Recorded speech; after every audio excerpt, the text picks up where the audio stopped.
See. And we are live. This is DJ Mega Aim 17, back with another Mega Aim Hangout. Today you have Yusuf. What's going on, people? So, all right. So we want to start with, what? Well, Wait. before we went live, we were having a very animated discussion about Super, so All I right. guess I guess we can keep into that. Oh yeah, that's right. For anyone that's well, you guys were missing that, but basically, we was discussing a bit of like last week's episode and what we found interesting about it. And the most interesting thing we've seen so far about it, and probably just in general in the past few episodes, is Frieza. And we hmm was talking about how they've actually managed to make Frieza interesting again. And considering where he started, he was at the highest of heights. He was the pinnacle of a villain in the Dragon Ball universe, and so now to see that he's being restored to a position of prominence is encouraging for what I would think would be many of us who grew up watching Frieza. I remember running home to see the end of Frieza versus Goku and to see where Frieza is now, where it appears that he's doing things that Goku cannot based off the last episode. Man, I cannot wait to see the next episode. Yeah, which is something I haven't been able to say for this show since ever. No, because like for me, this show's at best has been lukewarm, but it's generally been like mediocre, and I'm just like, And in the past couple of episodes, especially when it comes to this arc, I've just been just kind of whatever. No, I understand the purpose of them. It's like they're trying to show that things aren't going to be as easy as it appeared to be, where they're just going to have their 10 people, boom, boom, boom, and they're going to go in and they're just going to wash everybody. Nah, they're trying to just get in. They're struggling to make it in, and they're going to go in and they might have infighting that could prevent them from even being successful in the tournament. And other teams would be able to take advantage of that. So not only are they going to have to try to win with people that they don't necessarily like, meaning Frieza, Vegeta, Goku, but then they're also going to have to deal with the opponents who will see that. So I wonder how this is going to rear its head. We've already seen Frieza is beginning to do the chess moves to uh, change the course of how things may go in the coming tournament.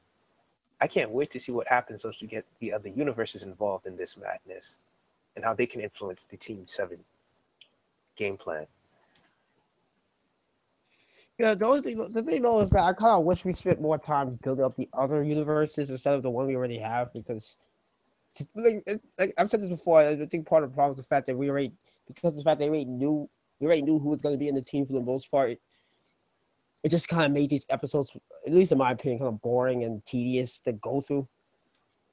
Well, I feel that the staff, the production staff for Super, they're stuck because they want to show other people, and I think they know that's the right thing to do. But I'm pretty sure they can hear the backlash of fans saying, "Hold on, we want to see what's happening with Team 7 and how this is going to go down, how they're getting assembled, what they're doing."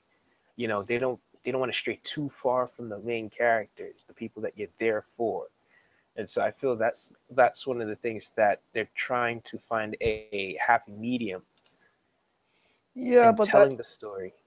the other problem is that the team itself was already having mixed opinions because depending on the way you look at it. Because you had people who were just like, they were fine with the team. You had other people that didn't like it because it was like, well, these guys are too weak. We should have a chat for, team of powerful people. Well, as it was stated with when Krillin was fighting Goku, power is not the tournament's name is misleading because it's really the tournament of teamwork. If you really look at it, because you can't kill. If you can't kill, your power is kind of nerfed in that way.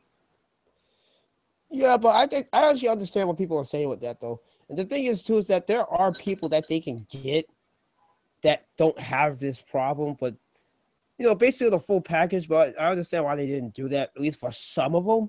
Well, what do you mean when you say I, there are people that they can get who can do those things, but and are the full package? Who can fight? They won't necessarily have to kill and can still be effective. Who do you have in mind? well, most of the people have been complaining about it in the tournament. Like, well, Frieza actually, ironically, actually was one of the people that people are saying that should be in the tournament. It's just the only reason why it kind of got backlash when it did happen is because of the way they did it. Removing Boo in the process. Because all right, here is the original group of characters everybody kept saying should be in the tournament, just in overall. Aside, as far as the group characters in the group that we have now, we have Goku, Vegeta, Gohan, Piccolo. Right.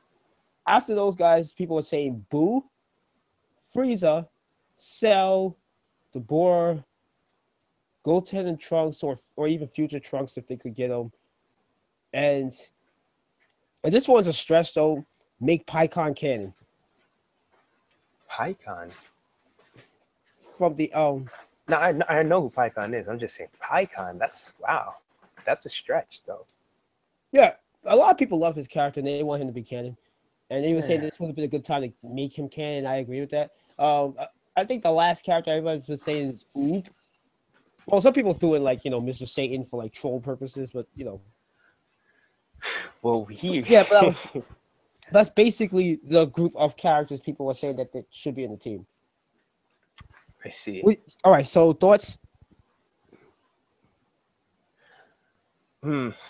Well, the PyCon, he's a personal favorite of mine, so I would side with those who were in favor of him coming aboard for Team Seven.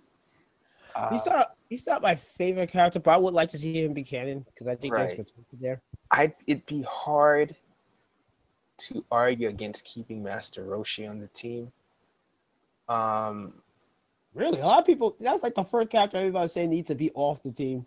well, if you think about it, he's seen more martial arts. He's seen more competition. He's been in more tournaments than most of the people there, right? So if there's anybody who understands the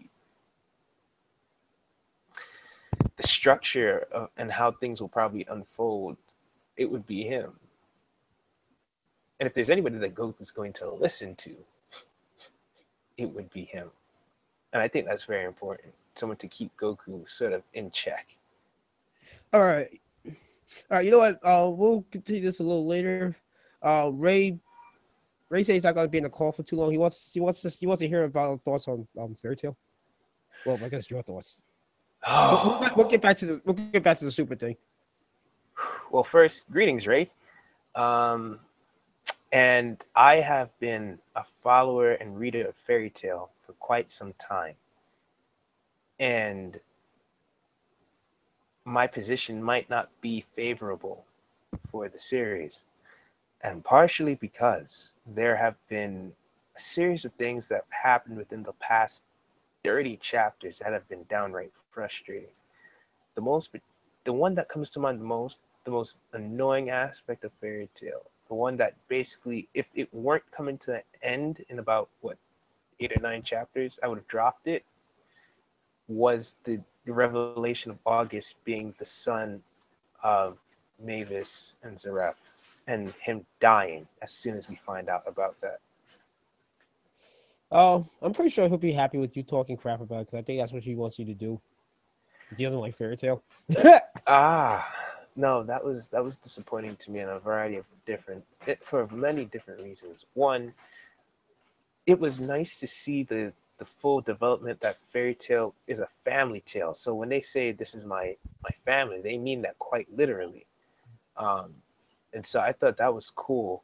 We started with Lucy and her connection to Fairy Tail being a family affair, um, and we have Makarov and his brood, and then we start to see Mavis and Zareth, and it would have been nice to see that fleshed out more. But then, what's even more puzzling to me is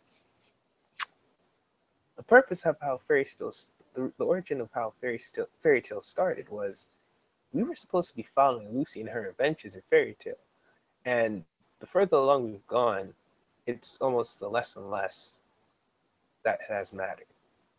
You remember there was times where she used to narrate things and you would see things from her perspective. That's disappeared. I understand that the world is expanded and that we kind of move past her, but it'd be nice to remind everybody that the series started because Lucy existed, and even she's technically the main character, but she's not treated as such. So that's my little 2 cents on Fairy Tale.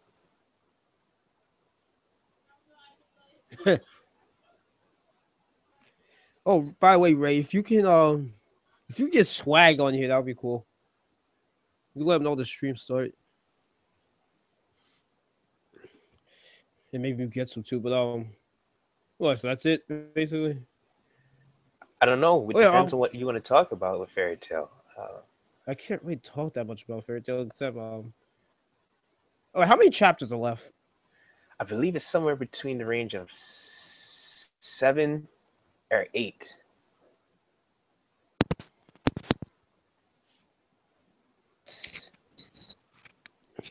So, so I don't remember the last chapter number because I was just. I think it's 567,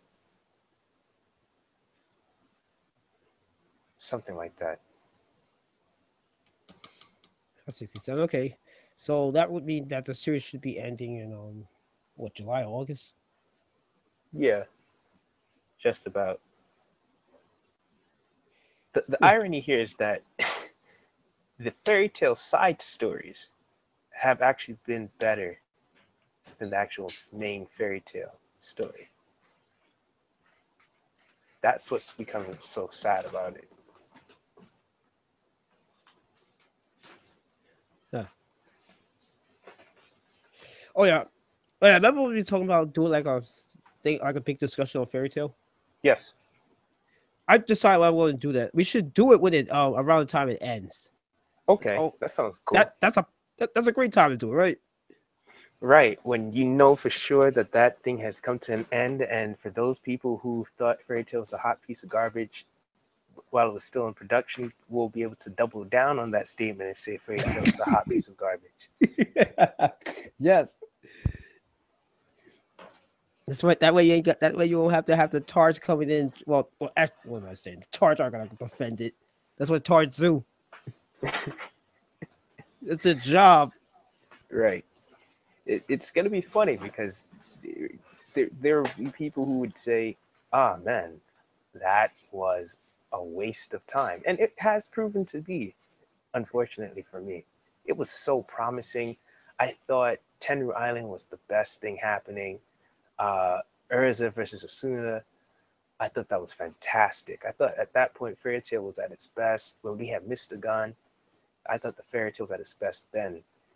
And to see where it's amounted to, what it's come to, I'm disappointed.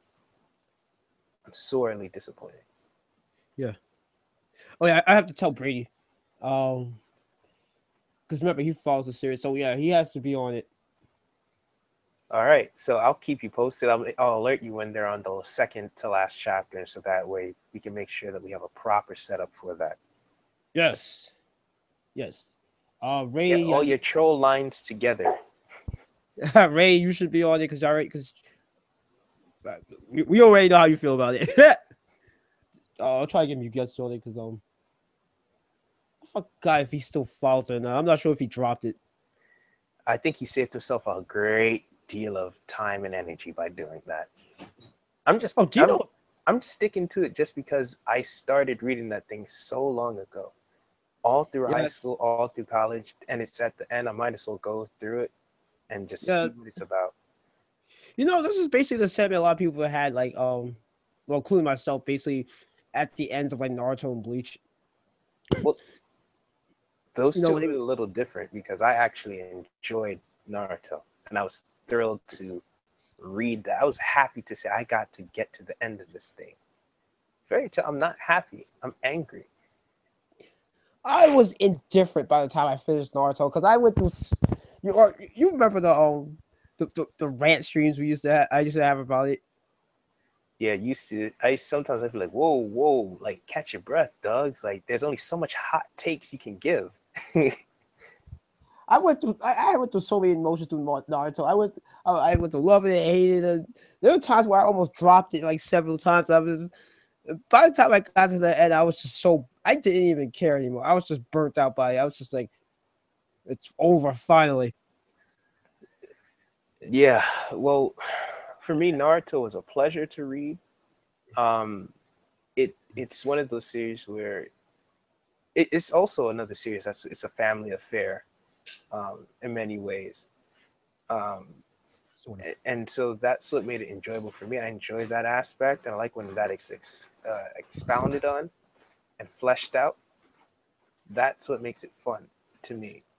Um, and so the fact that that was done, and that ultimately staying true to who you are and sticking with the people that made you pays off, I think that's cool.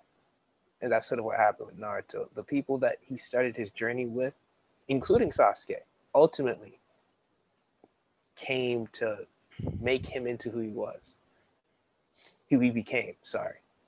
Yeah, it's just too bad the final arc was terrible though. Yeah. Everybody was still uncomfortable with how their whole blood mixed and so on. That joint was kind of funny to me. No, there was just so much stupidity in that last arc. Well, It we was. got to see Eight Gates guy, so that was what it was worth. If nothing else, it was worth that alone. Yeah, but I didn't care about it though.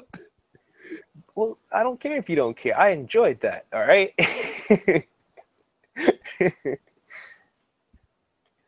Whatever. Whatever.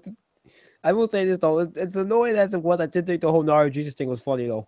Oh yeah, how he just couldn't do no wrong, and he was literally taking people He was from the jaws of death and he bringing was a them back. god basically. Right. I was like, yo, you were the second. You know how funny that sounds? He went from an orphan who didn't know anything about his past to he knew how to literally bring life into the world. There's one thing I did enjoy about that. It made Sakura it made Sakura completely obsolete. So for people who didn't like Sakura, they were able just to take a dump on her because it's just like, why are you here? Hey, look, she played a very important role, all right? She made sure that we could understand who the real characters were in that series. And look, it was even better for Kakashi haters because it's like, look, Sakura may be this bad, but Kakashi's even worse. But I don't know, Kakashi did stuff. He allowed us to know just how strong other people were, as we talked about last week. It's very Yes. helpful to know. It's sort of like it's like the character out of CP9 in NES Lobby. I can't remember his name. Pluto.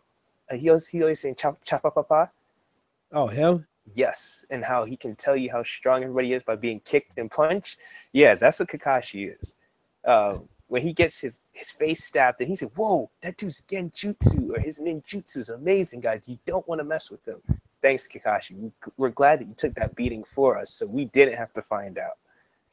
That's what Kakashi is. Yeah, he's a better looking Yamcha. Ooh. Wow, that's ooh, you're cutting deep tonight, Anthony. All right, maybe not Yamcha. I'm sorry. That's Kiba's role. Ooh, ooh. Okay. Well, ironic because they both sort of have the same move set, sort of similar uh, basis of a canine animal Yes. uh, inspired attack style. That's pretty funny. What is it with dogs and anime being so whack?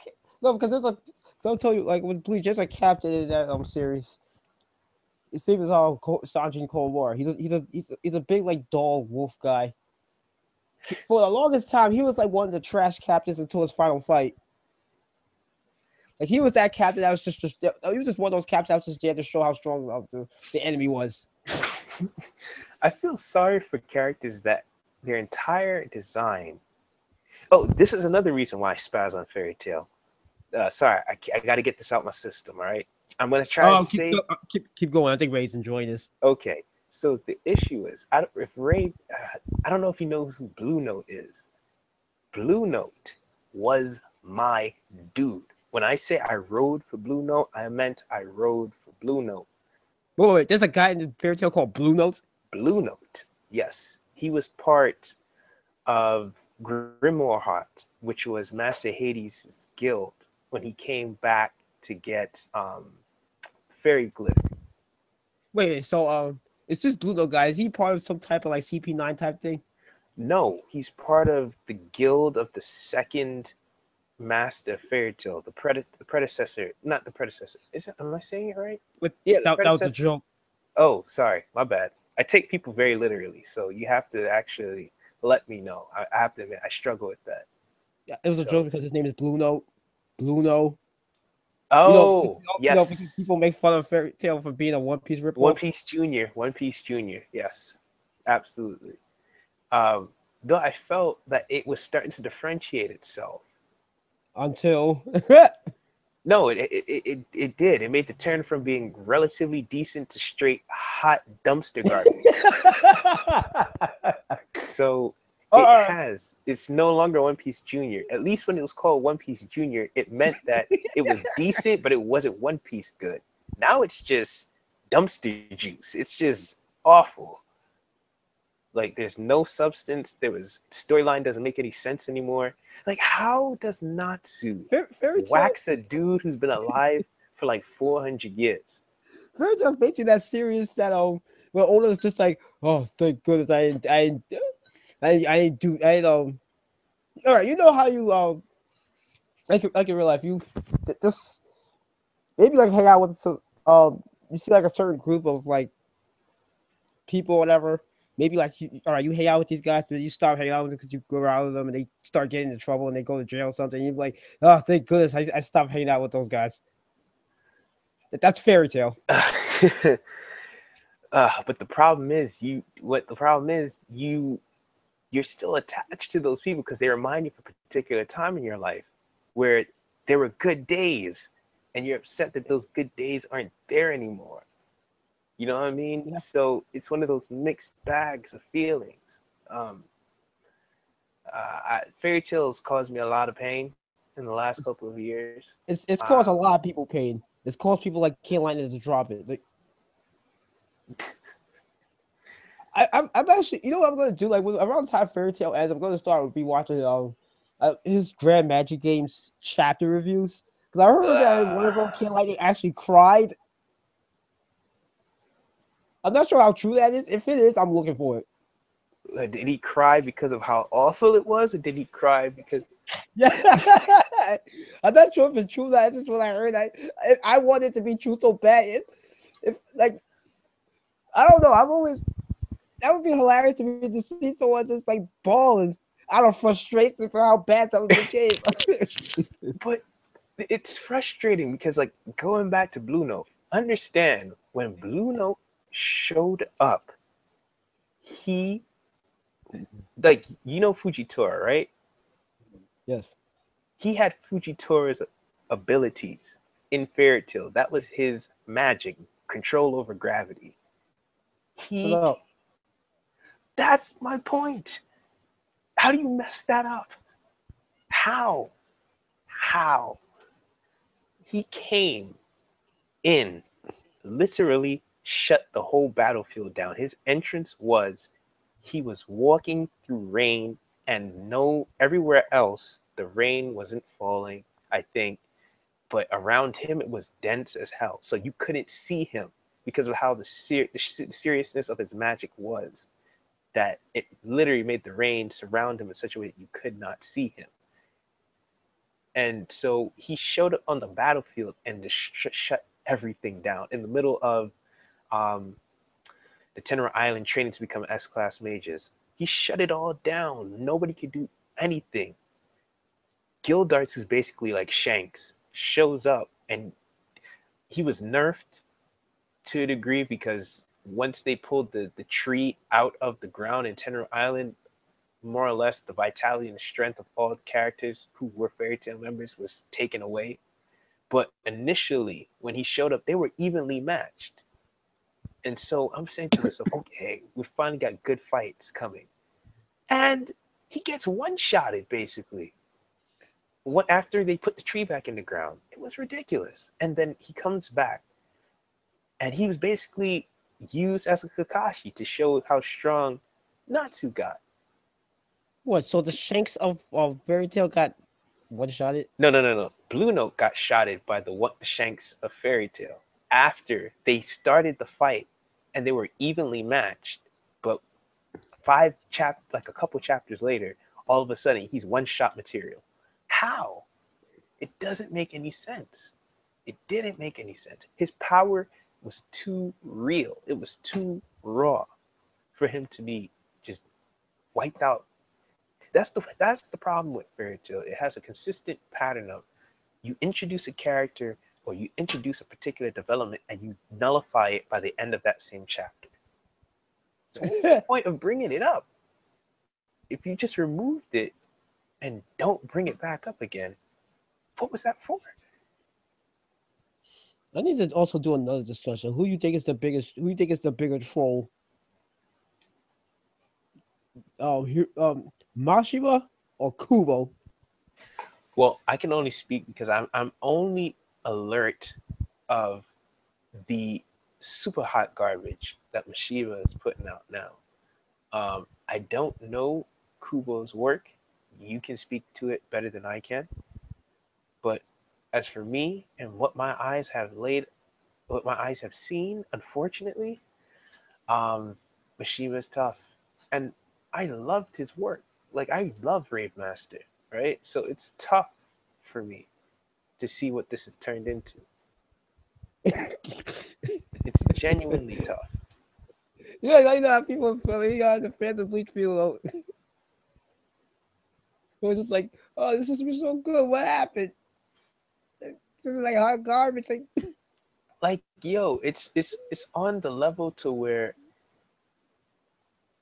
if you had to eat like stale crackers to live, and somebody told you that this was made by Mashima, you would literally say, "I'll starve." It's on that type of level. Well, yeah.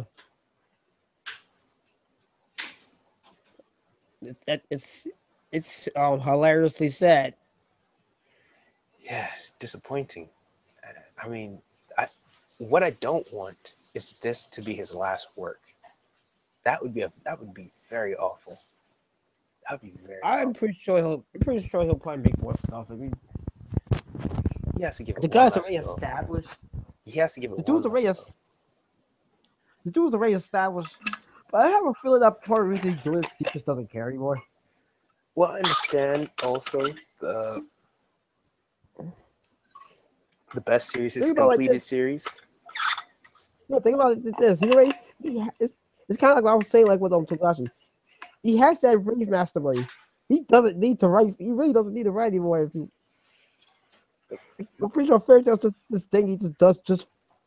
Well, here's the difference between Mishima and Togashi. Well, besides the fact that Togashi's a better writer. Well, hold on.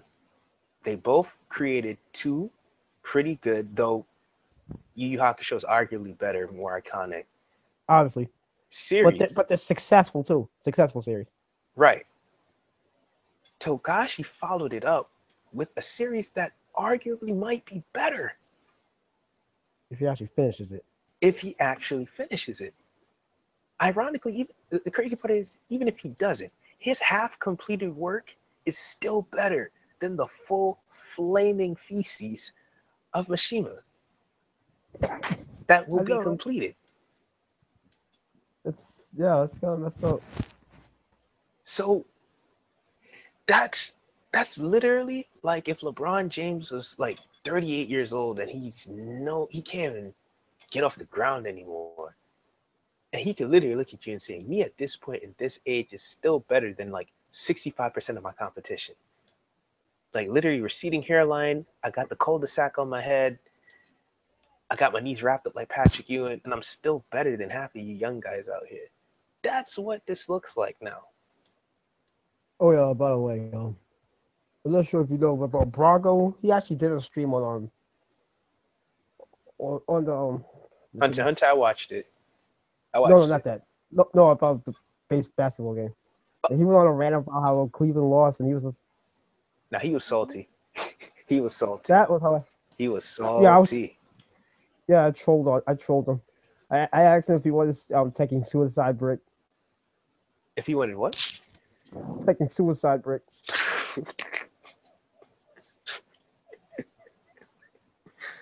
Nah, that's one of those where you can actually just leave people alone. I don't mess with people. I didn't put suicide, so it actually made it funnier because he didn't know what I was talking about. He said taking brick. Look, because first I just put that to see if he knew what I was talking about. Nah, you leave people alone with I, that basketball stuff. I've been in too many situations where things get heated real quick over a team. So you know what I mean? Don't try it. Don't want it. fair enough. So I guess that's fairy tale. For now. For But now. now, like I said, when it ends, best believe we are having a panel discussion about that. Yo, I'm still mad about Blue Note. Son. I'm genuinely frustrated about that character development. I mean, his name alone was awesome. Blue Note? Like when Master Hadi said his name for the first time, he's like, Blue Note. I was like, ooh, that's going to be a player. And he's gone. He's just utterly removed from the story. The Racian Sace, man, like, the 10 Wizard Saints, what happened to them? They were hyped up like the four gods of Ishgard. They were hyped up. What happened to them? Same thing, everything else that happened for it. They got trolled. Yeah. Look, I it's wonder like if I'm that trying disease is, I no, wonder if there's like congenital in Fairy Tale where you start off good and then you just revert to what you originally were, which was trash. Like, you know what I mean? Like, I'm gonna ask you. Do you think I'm a horrible person if I. All right, here's the thing. Last time I asked Brady about Fairy Tale, he said he wasn't caught up to it. Now, if by the time the series ends, we do the discussion, and he's not caught up, he's on it, and he's not caught up to it, and then somebody, either you or someone else, tells him about the events that went down, and then you see like any hope drop, and I laugh at him. Would that make me a horrible person? well, first up, I would try my best not to talk about the events if he's gonna come on. If he wants me to talk about he or she, I'm not entirely sure. Brady, I was talking about Brady. Oh, Brady. So if he wants me to talk about it, I can, but I'd prefer not to, because talking about Fairy Tale, as much as I did, Makes I've you already angry. given that series more attention than it deserves. Like it shouldn't get airtime. Is how I feel about it. Just talking about it right now is actually giving that series more shine than it deserves. But the problem is, it's so garbage that you have to talk about it. So it's. I'm surprised that there's still people that's following it that are just like, why am I still following this? I'm like, but then again, I was also surprised when King Lion just flat out dropped it. Like he was on a live stream with some other like YouTubers like Zoro Fanboy and Uber Akari. They trolled him badly. They trolled him. They was like, I think they were saying they tricked him into thinking it was a decent chapter, just so I could see his reaction. They're cold. He got They're wrong for that one. You wait no, shouldn't you know do that. what? They're wrong Actually, for that one. no wait, did they do that? I forgot exactly how they went about doing it, but even if they did do that, they still trolled. They had look, so they had the screen solely on him, so they could see his reaction while because he did a live reaction to it. Yo, they're wrong for that And one. on, huh? They're so wrong for that. Like you don't put somebody through that sort of suffering, man. This is after chapter 3. This is chapter 322, and before that, King Lightning made like a 26-minute rant video about chapter 321 because he absolutely despised it. So then they have him do a live reaction on this live stream, and by the time he ended, he threw his headphones, walked out, and he was gone for like a few minutes. He was like that mad. And after when he came back, he said he's dropping it. And sure enough, next chapter review, he dropped it. He said this is his fun. This is his last chapter review of Fairy Tail. He, like, Yo, it's the middle of the arc too. I'm just like, what? what arc was that? I just don't remember right That's now. the Grand Magic Games. Okay, all right. Yeah, it had its lulls, so I understand. It did. It had its spots where Like, you're just like, huh. My favorite part of that had one of my favorite moments when Natsu took on Sting and Rogue by himself. That was gangster. That was one of the funniest parts. I think King Lightning hated that. I thought that was the best part. I really did. I thought that was one of the shining moments of Fairy Tail. Where you I can think see the the other, I think broke the camel's back for him was the Urza thing. Where he's like, she just can't lose. She just doesn't lose. yeah. It's not even just she can't lose. It's how she can't lose. It's like, oh, because it's Urza. I'm just like, what? That became a meme at some point. And what's funny Right. is that, from what I've heard, she did it again, and I'm just like, what? Who did? No. Okay, her last victory, the last victory came as a result of the opponent committing suicide, basically. So that doesn't really count. Yeah, but it's close enough for police from up in here. Like, it's still the same. It's still similar. It's still part of the same issue. Maybe not as bad as that, but it's still just like, listen, you're still doing the same. You're still doing nonsense akin to that. Right. The weird things only happen when you fight Urza. Everybody else you can body, but for some reason, once it gets to her, things go awry.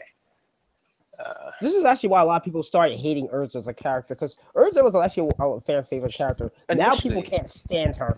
right, because when she came on, she was basically like, "Oh man, if everything goes wrong, when she shows up, stuff for for the opponents of Fairy Tail would change." So Too, in their favor, but it would be a reasonable um, difference. You know what I mean? It wouldn't be like, oh, she just came through and pile drived everybody. No, she still fought. She still had to put in work, but ultimately she would win. That's a little different. Now she was getting bodied. I'm talking about where she's losing her armor. All she has left is like her bandage and her Haomaru from Samurai Shodown pants and sword. And she was going to work. And she was still winning against an opponent who still had all their magic capabilities. Didn't make any sense. yeah, but like it's basically the problem where she's just getting all these like butt pulls and Deus Ex Machinas and stuff in favor of her. It's basically just classic bad writing. Well, one of the things about Fairy Tail that was always tough is the lack of detail. For instance, they would have these how from the very beginning of the ability to use magic was always questioned. The stuff like Lacrima and how that's utilized, and how the Ether Nano and stuff like that was explained. Yeah, it was kind of just done kind of haphazardly, kind of quickly just to get the story along.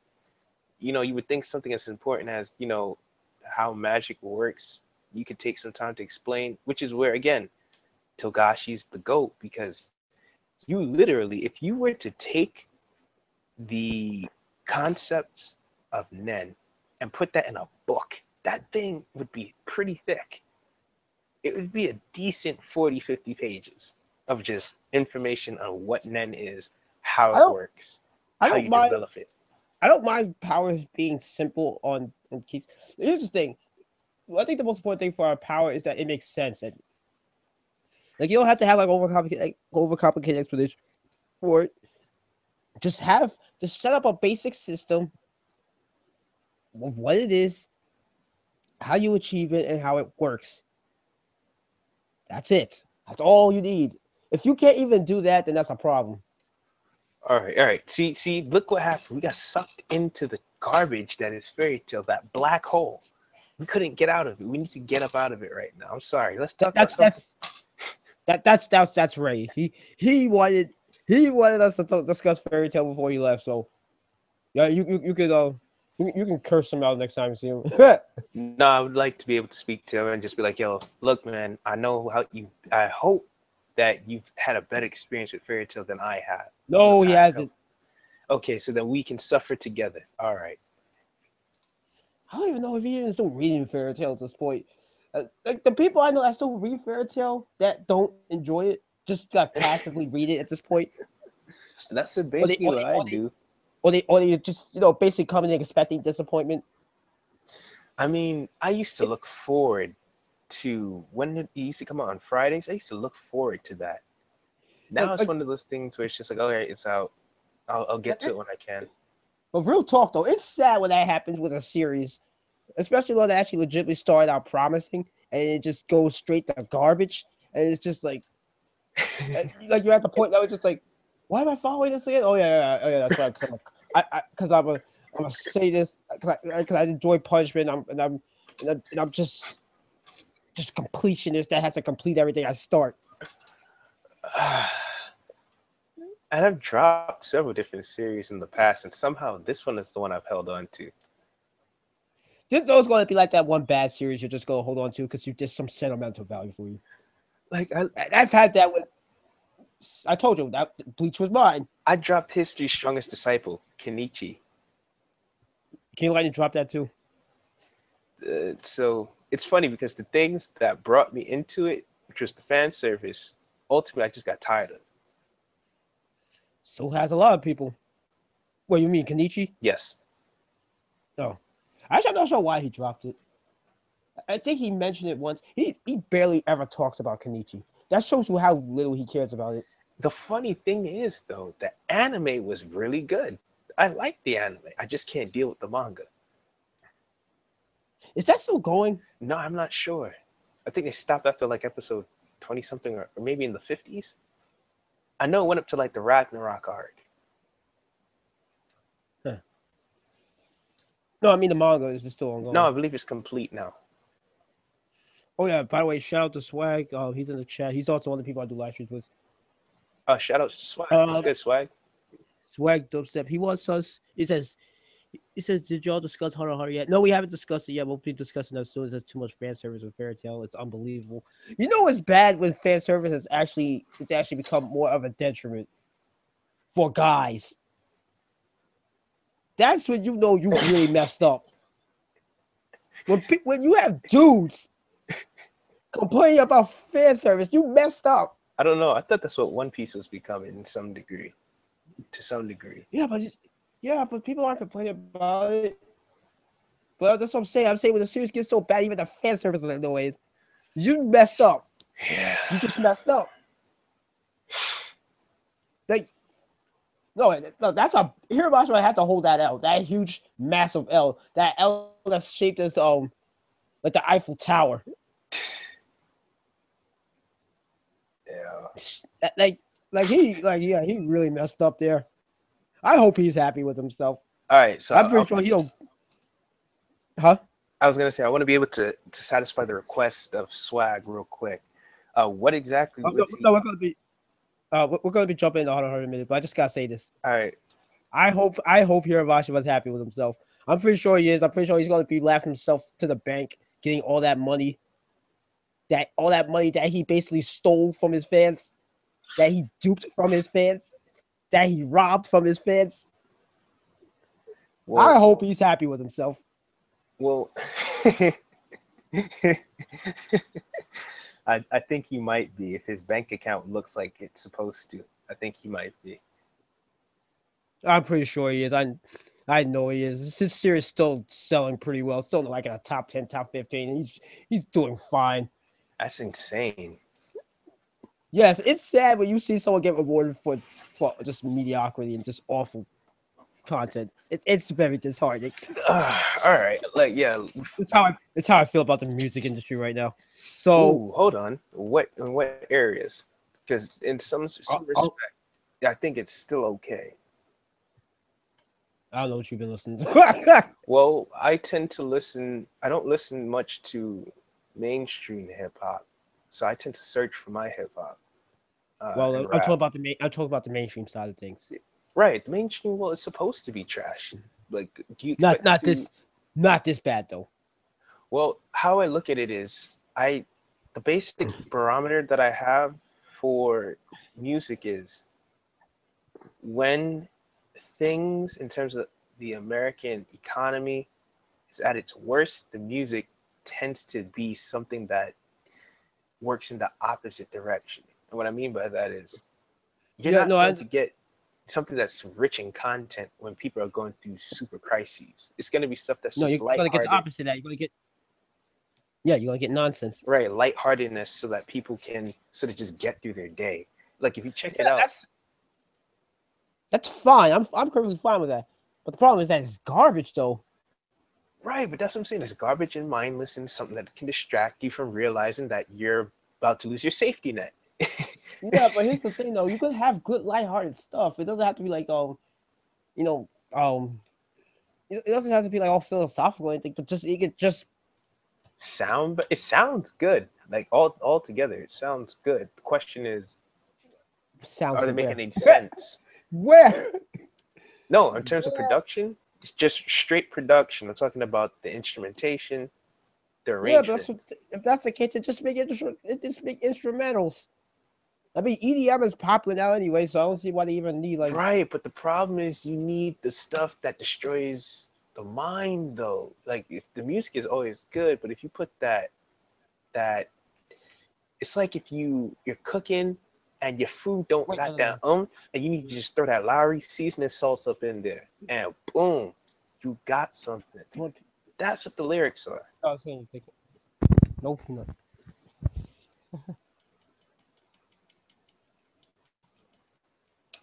Yeah.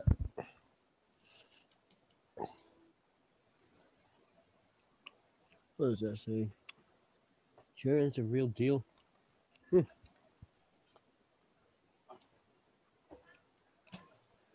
So yeah, that's my 2 cents on the music scene.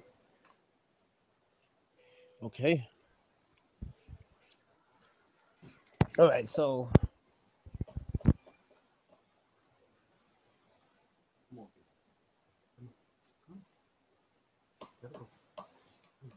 hey, I did this.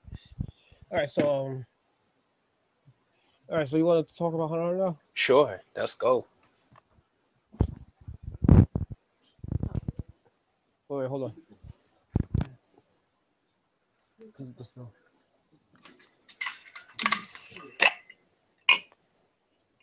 Anyway,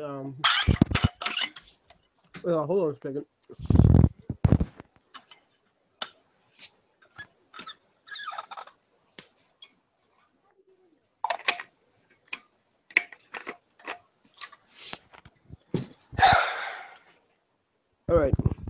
All right. So, Sure. hold on.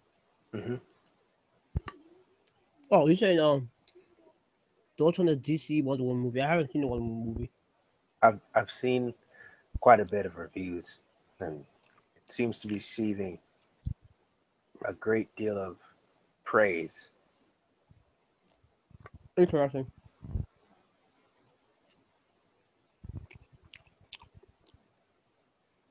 I can't really speak on that because I haven't actually seen the movie, or I haven't even seen the trailer for this. I can't even speak on that. I would like to because I am interested in what they're trying to build up to, which is this Justice League movie. Has he been hyping up? Oh yeah, is that coming out this year? Say it again. Justice League, is that supposed to be coming out this year? I don't keep up with that stuff. I'm not gonna lie. No, because I do watch comic book movies, but the main ones I watch is Marvel because they've just been consistently good. Right. The last time I actually looked, I think I saw the Avengers. That was that, but I don't really keep up. I'm not a movie guy. I'm not a movie guy either, but I'll mess around with a documentary, but no, I'm not a movie guy. Oh, Swag says Justice League is coming out this year. All right, so All right, good luck, Swag. all right, thanks. Is a trailer out for that yet? Not entirely sure. Have to check YouTube, perhaps. All right, but anyway, Hunter. Yeah. What are your thoughts on this chapter? What are your thoughts? I thought it was a good chapter. I said it was like a 7 or 8 out of 10. Um, I think okay. Generally, just the idea that the series is back and, and it's going to be producing new chapters. That alone just makes this chapter 6 out of 10. Just off of that alone, that this chapter means that there will be other chapters coming. 6 out of 10. Now, for the actual content of the chapter, it was hard for me to give this thing anything higher than a 7 for one reason and one reason only. I did not know what the heck was going on because it's been so long since I've read the other chapters that just reading that chapter by itself left me sitting there feeling like I was in the middle of taking a physics exam that I didn't study for, Yeah, that's trying to solid. figure it out what I'm going to do. Because that's what it felt like. I forgot all the formulas. I barely remembered what the speed of light was. Like, I'm struggling to figure out what gravity is. That's what it felt like. And Swag, so, swag. Oh, Swag said that. I think he said there is a trailer for the Justice League movie, and that Hunter x Hunter will go back on hiatus on the 29th because that's when the new Dragon Quest game's coming out. uh, so I got jokes. All right. Um, It's probably just going to be. It's probably is going to go back on hiatus like another like within like 10 or 12 chapters. no, that's because if you think about it, and for Neverworld made a great point, that's just enough chapters to release a new volume. Exactly. So if you think about it, Hunter x Hunter when it's out outsells One Piece. So he's gonna get that paper if he does it. This is exactly what Mugiwara Mappy was saying. He said if Togashi was actually consistent, he would Hunter x Hunter would actually be selling more than One Piece. It does. It outpaces One Piece I whenever mean, I it's mean, out. I mean, I mean, I mean, on an overall basis. No, yeah, it destroys One Piece. It actually is pretty darn good. When Hunter x Hunter is out, here's the thing: One Piece you appreciate because of the longevity of it and that it has a larger world. But Hunter x Hunter, in terms of information and what when you read Hunter x Hunter, you actually have to set time aside. I'm talking about a good half an hour to an hour to really process what you just read. That's way different than One Piece. One Piece, some people still take an hour because they try to appreciate every little thing in the chapter. But for me, when I'm reading One Piece, I can sit down and read that in maybe 15, 20 minutes. Hunter x Hunter, I actually have to take time to absorb the information that was just given to me. Smoke Reader actually said it took him a week to read it. I was laughing. I thought, and the funny thing is, that's not far from the truth because I actually that happened to happen with me a few times where by the time I actually finished reading the chapter, the new chapter was out, and I'm just like, oh, there's another one.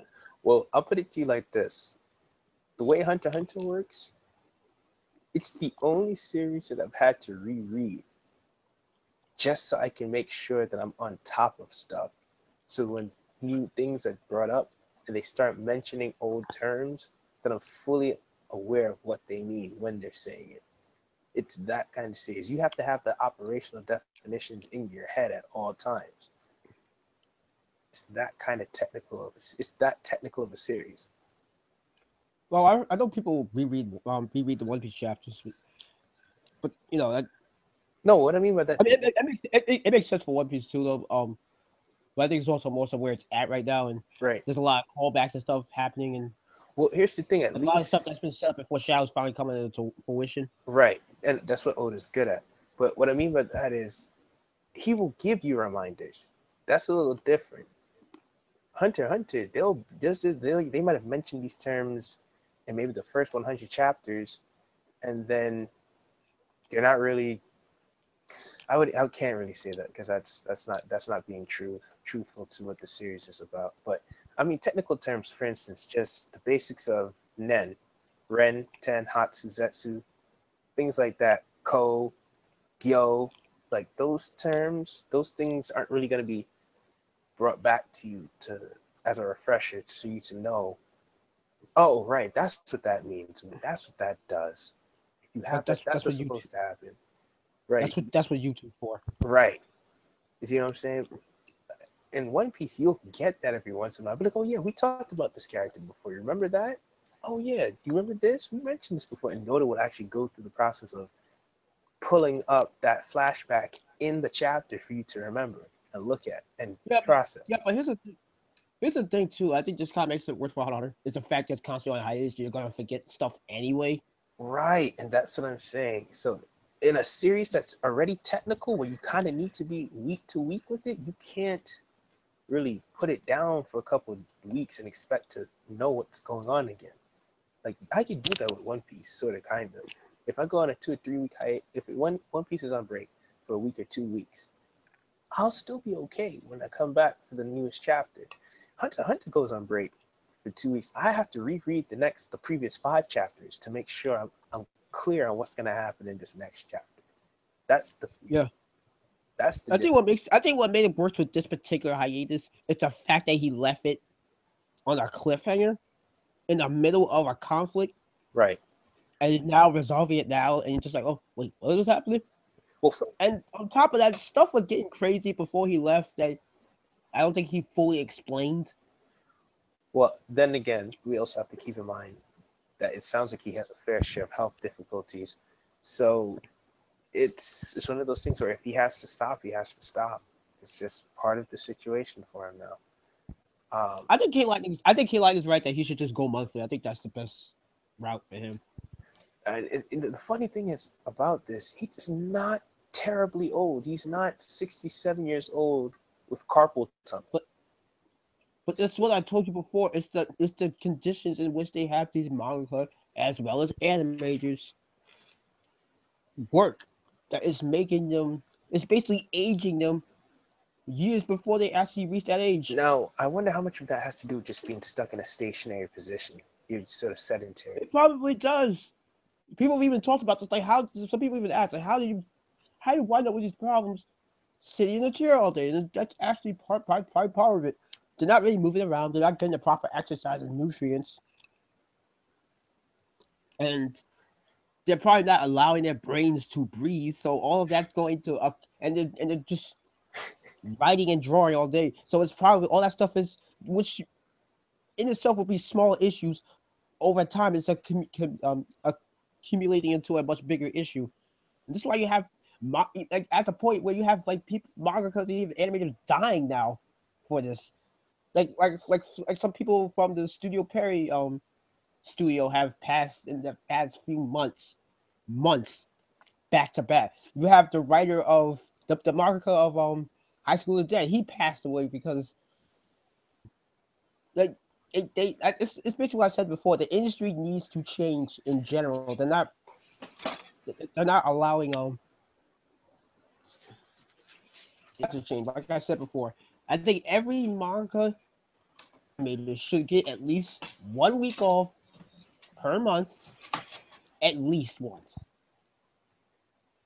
just so they can breathe. Right. Just think about it like this: doing that back all day and night, you're gonna get burnt out just in itself. Right. So I know for sure because I have a desk job, sort of, kind of, not really.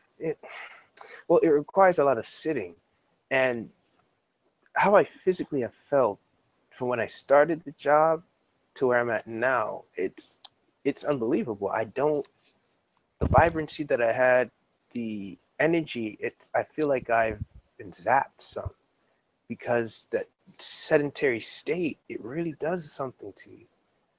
So, and I only do that for maybe 8 hours out of a day, right? And afterwards I do study. Um, and Yeah, but so, just to think about how that's affecting these guys both physically and mentally. right, there's It's no break exhausting. time. I mean, Oda says it, 19 hours a day. He's only getting 3 hours of sleep. Your brain can't function effectively with 3 hours of sleep. I think Ola even mentioned at one point, like with this industry, you basically have to die for it, which is sad. Because And that's it's what's happening. that's the sad part. That's why I don't get on Takashi too much with the highest. This guy I can understand it. He kind of Even if likes I do living. say even if he abusing it, I understand that part too because he needs a break. Well, here's the thing. Also, he's not hungry either. You know what I mean? Yeah. he's in a better place than most mangaka because he's established. He has an all time classic. He's always gonna get royalties off of that. He's good. The thing is, Ola can do that too if he wanted, because this series is super successful. But the thing about it is that he's legitimately passionate for his series. So that's why he works himself as hard as he does. Well, also he's younger. Oda's still in his 30s. Yeah. But still, you know what I mean? He's like very passionate about his series, so that's why he works so hard for it. No, I get that. I'm not arguing about that at all. What I'm saying is, though, there's a difference between when your body still is cooperating with you, and so you can do the work, to when your body isn't. You have the passion, but your body won't let you do what you want to do.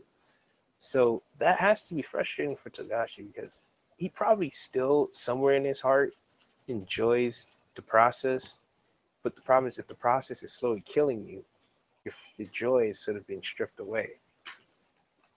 Oh yeah, I agree with Swag. He said but he says he was saying he says if Tagashi wasn't lazy, One Piece would be next to 100 manga ranking sales. Tagashi is 6, and he puts the series on hiatus for 2 years.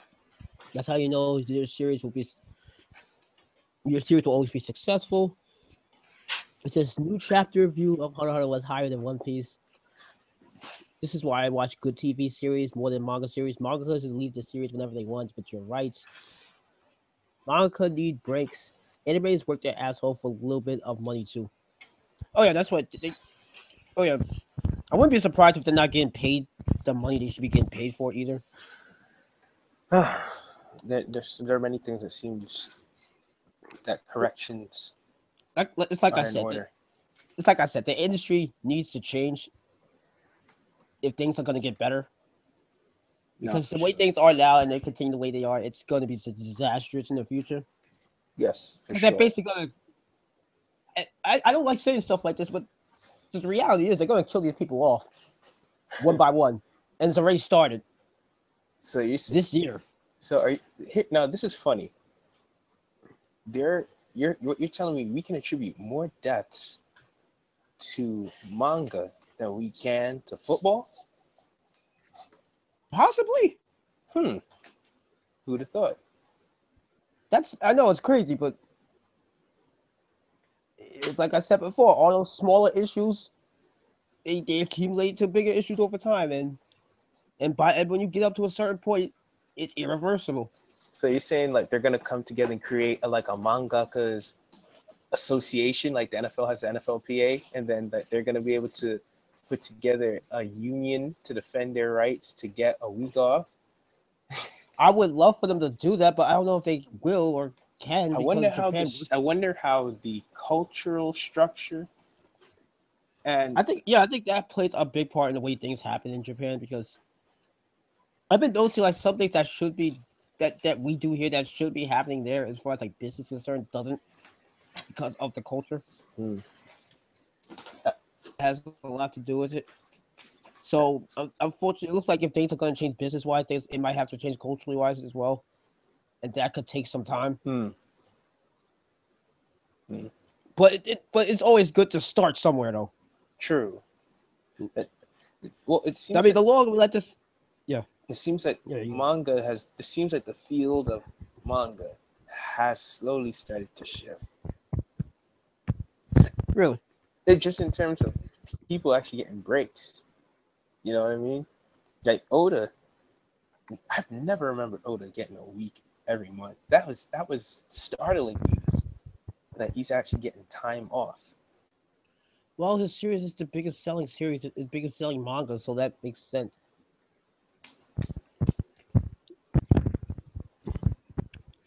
And like I said, it's very popular in Japan. I mean, to the point where they have like, Museums, they have straight up One Piece museums and yeah, amusement parks. yeah, they basically have monuments for One Piece. So yeah, that's the thing, and that's why I'm glad he's at least getting a break off. And I think, and everybody's kind of chilled out now about the whole break issue.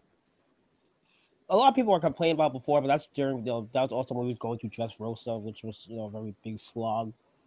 I think after that arc, everyone kind of showed out with the break thing. Yeah, I mean, look, dude deserves to get some time for himself, just a little bit. I mean, I Like, like way it sounds like he doesn't even have a chance to like use the bathroom. Like he has to have like a portable urinal with him. Like he can't, you know what I yes, mean? He can't even use the bathroom properly. How serious it is. as silly as it sounds, this is a serious issue. It's ridiculous. Uh, But yeah, that's the industry for you. It's funny. We always want to talk. We tend to talk about the industry a lot, whatever I guess pertains to like Togashi or Oda. I guess because well, because I those think guys. that the environment that affects the art. And I feel like that's one of the things. Like you know this as someone who dabbles in the arts. Like there are a lot of things that go on behind the scenes. I said Gohan that go on behind the scenes um, that most people don't know, but are essential to the work. And the work environment is just as important. Well, speaking of Gohan, that's another good point. Like Kira Toriyama, like over the past like 2 3 years, I've found out a lot about some things that went on with the Dragon Ball series that actually plays a big part in how things went at different parts of the story. That it actually makes you look at the series on a different light as opposed to manga as well. I know for when he wanted to end it after the Frieza arc, correct? I've heard rumors about that. That's been a big debate whether or not that was true or not. But one thing I did find interesting is what happened during the Cell and Boo arcs. Like during the Cell arc, he had like a lot of they were more strict on him and what he was to do in that arc. For example, the arc went through like three major villains. The original villain of the arc was supposed to be Dr. Gero in Android 19. Huh. That was supposed to be the original main villains of that arc. Then it switched to 17 and 18. Then he threw 16 in it. Then he threw 16 in there. And the editors that he was dealing with at the time didn't like the designs, whatever.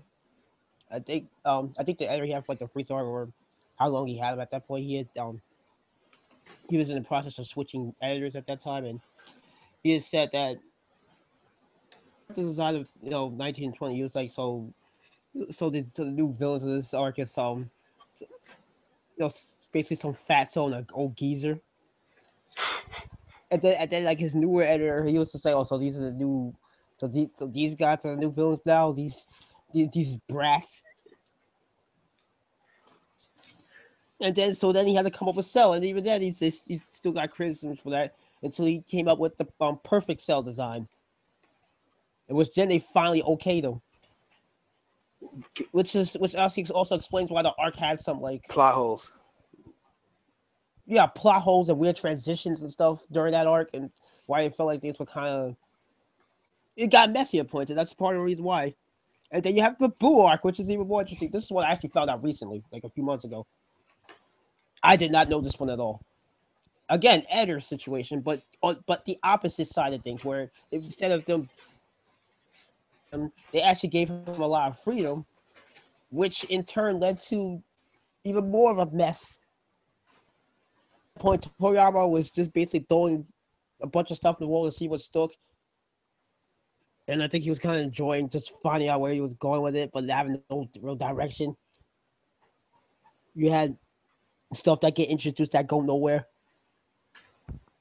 and just random Such as. stuff like Super Saiyan 3, like how that just kind of came out of nowhere, no explanation, doesn't really do anything of actual importance, or the whole fusion concept and how that just, despite being used by like four characters in two separate fusions, it didn't really amount to anything, and also having several opportunities to end the arc because he had several opportunities for characters to defeat their opponent and then it not happening, or the opponent defeat Boo and then him even getting defeated at that point and coming back for more. Like when Vegeta blew himself up and then he just magically comes back. Well, that sort of made sense. It's one of those, if you don't destroy him completely, he's not really dead. But he That, did that, kind that of get destroyed. no, he just blew him apart. He didn't. actually destroy him. Destroy him. But I'm just saying though, there's also other parts where he clearly could have been defeated by other characters. Like again, you have Vegeta with the explosion. It could have It would ended. have been That arc nice. could have actually the arc could have ended right there and it would have been fine. Nope. Yeah. We could see he comes back. Then you have Go Tanks. I remember that one. Yep. Could have ended it. They were clearly more powerful than him, especially with the Ghost Kamikaze. That could have actually been the final move on him, and that would have killed him because they actually blew him up. That could have that thing could have ended him. Nope. Rush, they lose the fusion. He gets wind up and he absorbs him. Gohan comes back with his Mr. Form. He's beating him down, gets cocky to. All right. Now Goku and Vegeta coming with their fusion. It's like, all right, now we know this arc's gonna get nope. It's like what? Even though these guys are clearly stronger than him, and then after they finally remove the Super Buu form, he comes as Kid Buu and just destroys the entire planet. And then finally, after that all that nonsense, the Spirit Bomb is what gets rid of him. Well, here's the thing: the Sort Super of. Buu part makes sense because that was his truest, strongest form per se. Right? That was his original. Yeah, but I'm saying that like you still had characters that were clearly stronger than him and even had opportunities to kill him with abilities and movesets to do so, but it doesn't happen, or it winds up being like a fake out.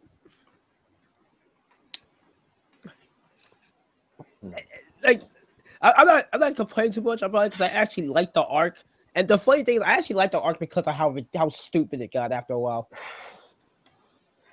Like and that's why I also say I think Toriyama was enjoying it. Right. I mean, after I think if you think about all the restriction from what you've described, just having that level of freedom, you might as well take advantage of it. Not only that, but I think he was also kind of going back to his roots with the whole comedy thing. Ah, okay. Because Boo was basically a gag villain. Right. It's kind of hard. Can't really destroy him, sort of, kind of, or it takes more work to destroy him. And even then, he didn't even die. Right. Not even like the other form of him. He just got reincarnated. And also, he got separated into different Boos. So. No, that's what I mean. Like the other Boo, that didn't even fully die. It just got reincarnated into Oob. Right. Oh yes, that is true. It's hilarious when you really think about it. The whole arc could have just ended with Talk No Jutsu.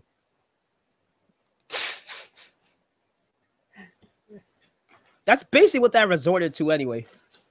I was disappointed because, well, all right, I ride for Vegeta hard, right? So I was disappointed in knowing that Final Explosion didn't work. It would have been cool if that worked. It would have been cool if he could have had his moment in the series. That should have been his moment. It's still one of his more iconic moments, but it should have been the moment. I think it would have been a good move for him too, especially after the fight he just had and him basically atoning for his crimes and all of that. That actually would have been a really good development. Right. Oh, hi, hello Bailey. Thanks for showing up. Thanks for watching. Yeah, I think it would have been great. Shout out to Bailey.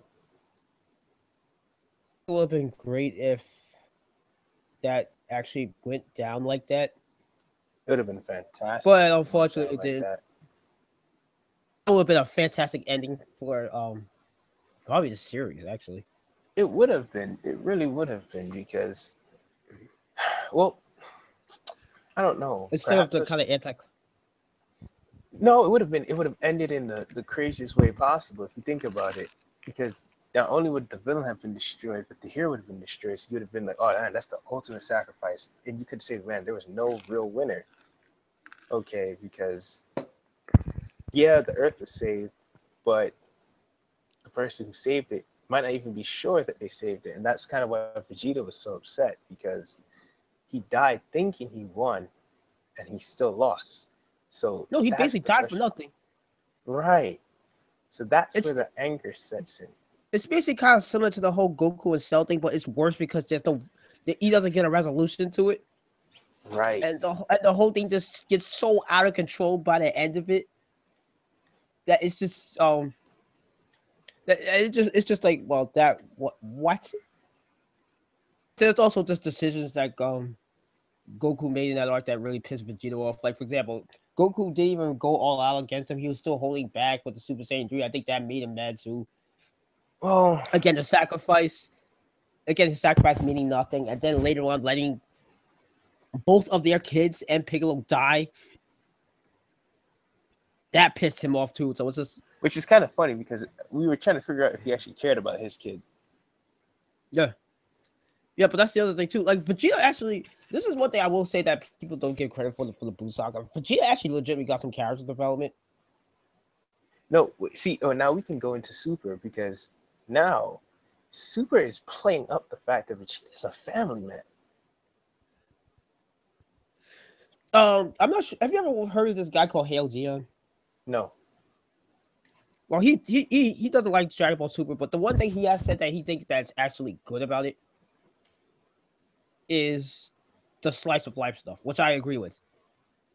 And I actually think that's probably one of the things that Toriyama was actually good at writing. That I'm not sure he even realizes. No, the slice of life stuff in Dragon Ball Super has been legitimately good because it's giving these characters characterization, character development. We're getting to see these characters in a different light.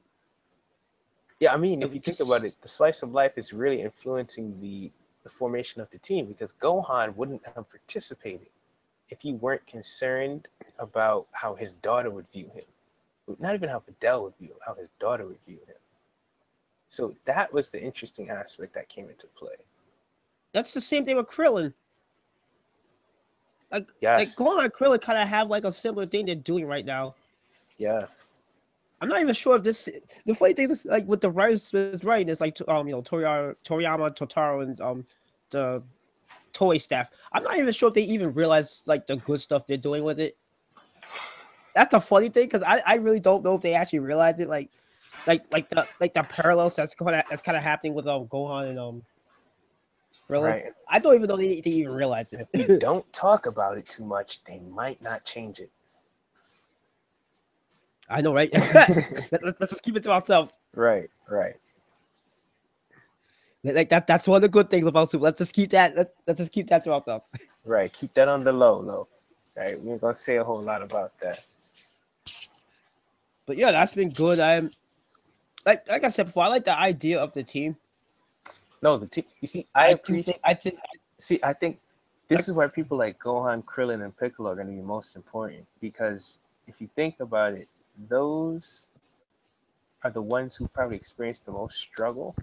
If you think about it, because they're the one that's been with Goku the most, right, and been with him in the most important events, right.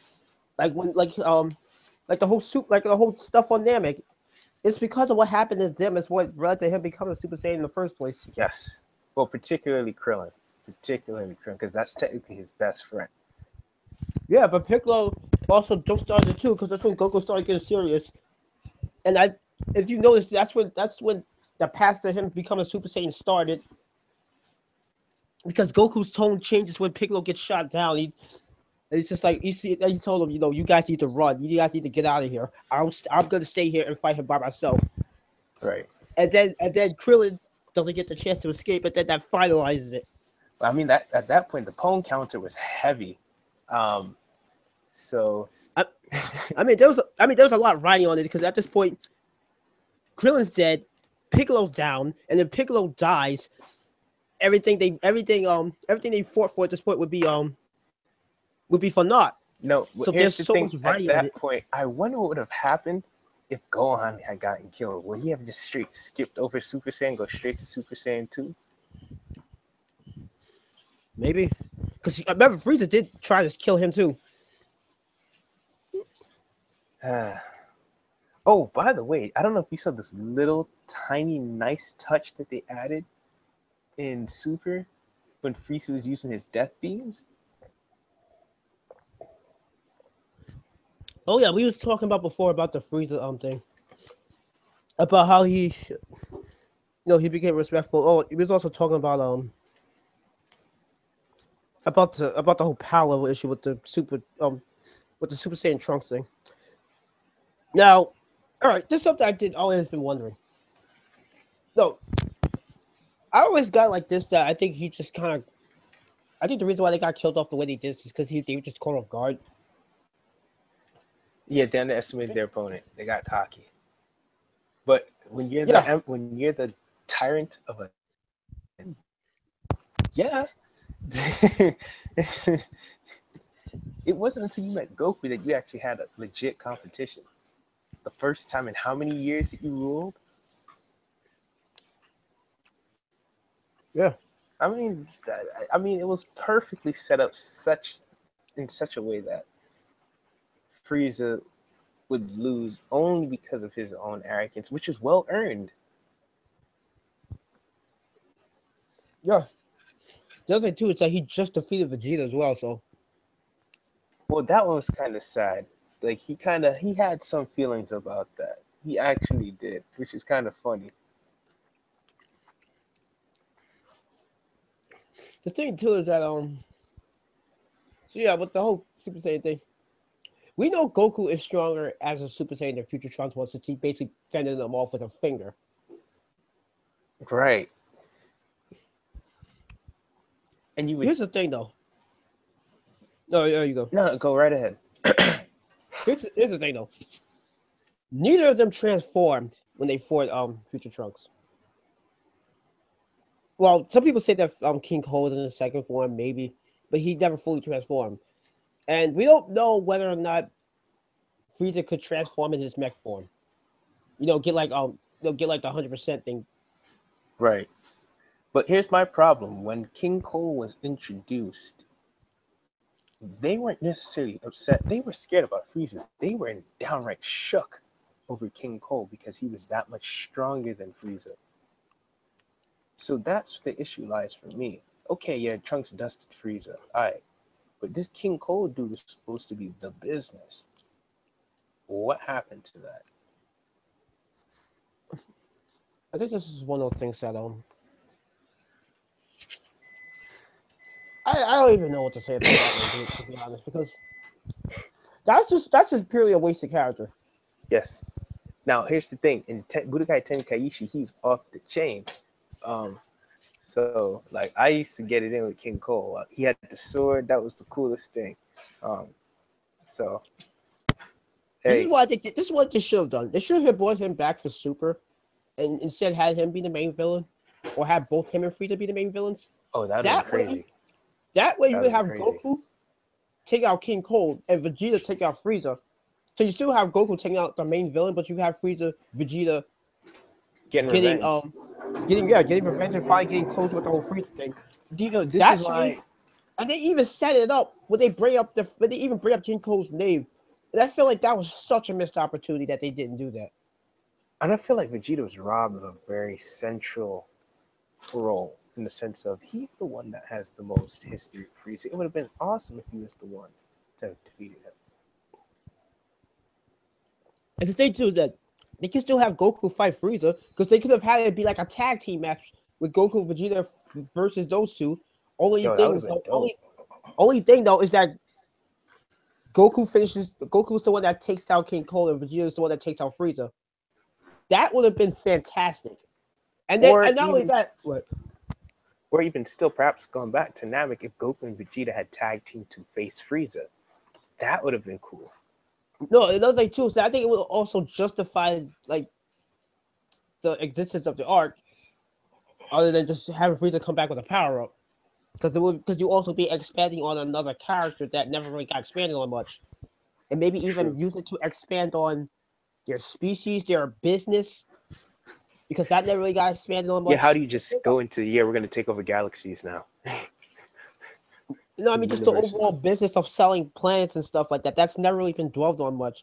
All that could have been done by bringing King Cole back as well, and then showing stuff with them, and showing how they even got their business started in the first place. Yeah, that is really Like true. there's so much that could have been done with that arc. I think that was just a big I wonder if they that's have the thing like that a annoys me. planet selling license.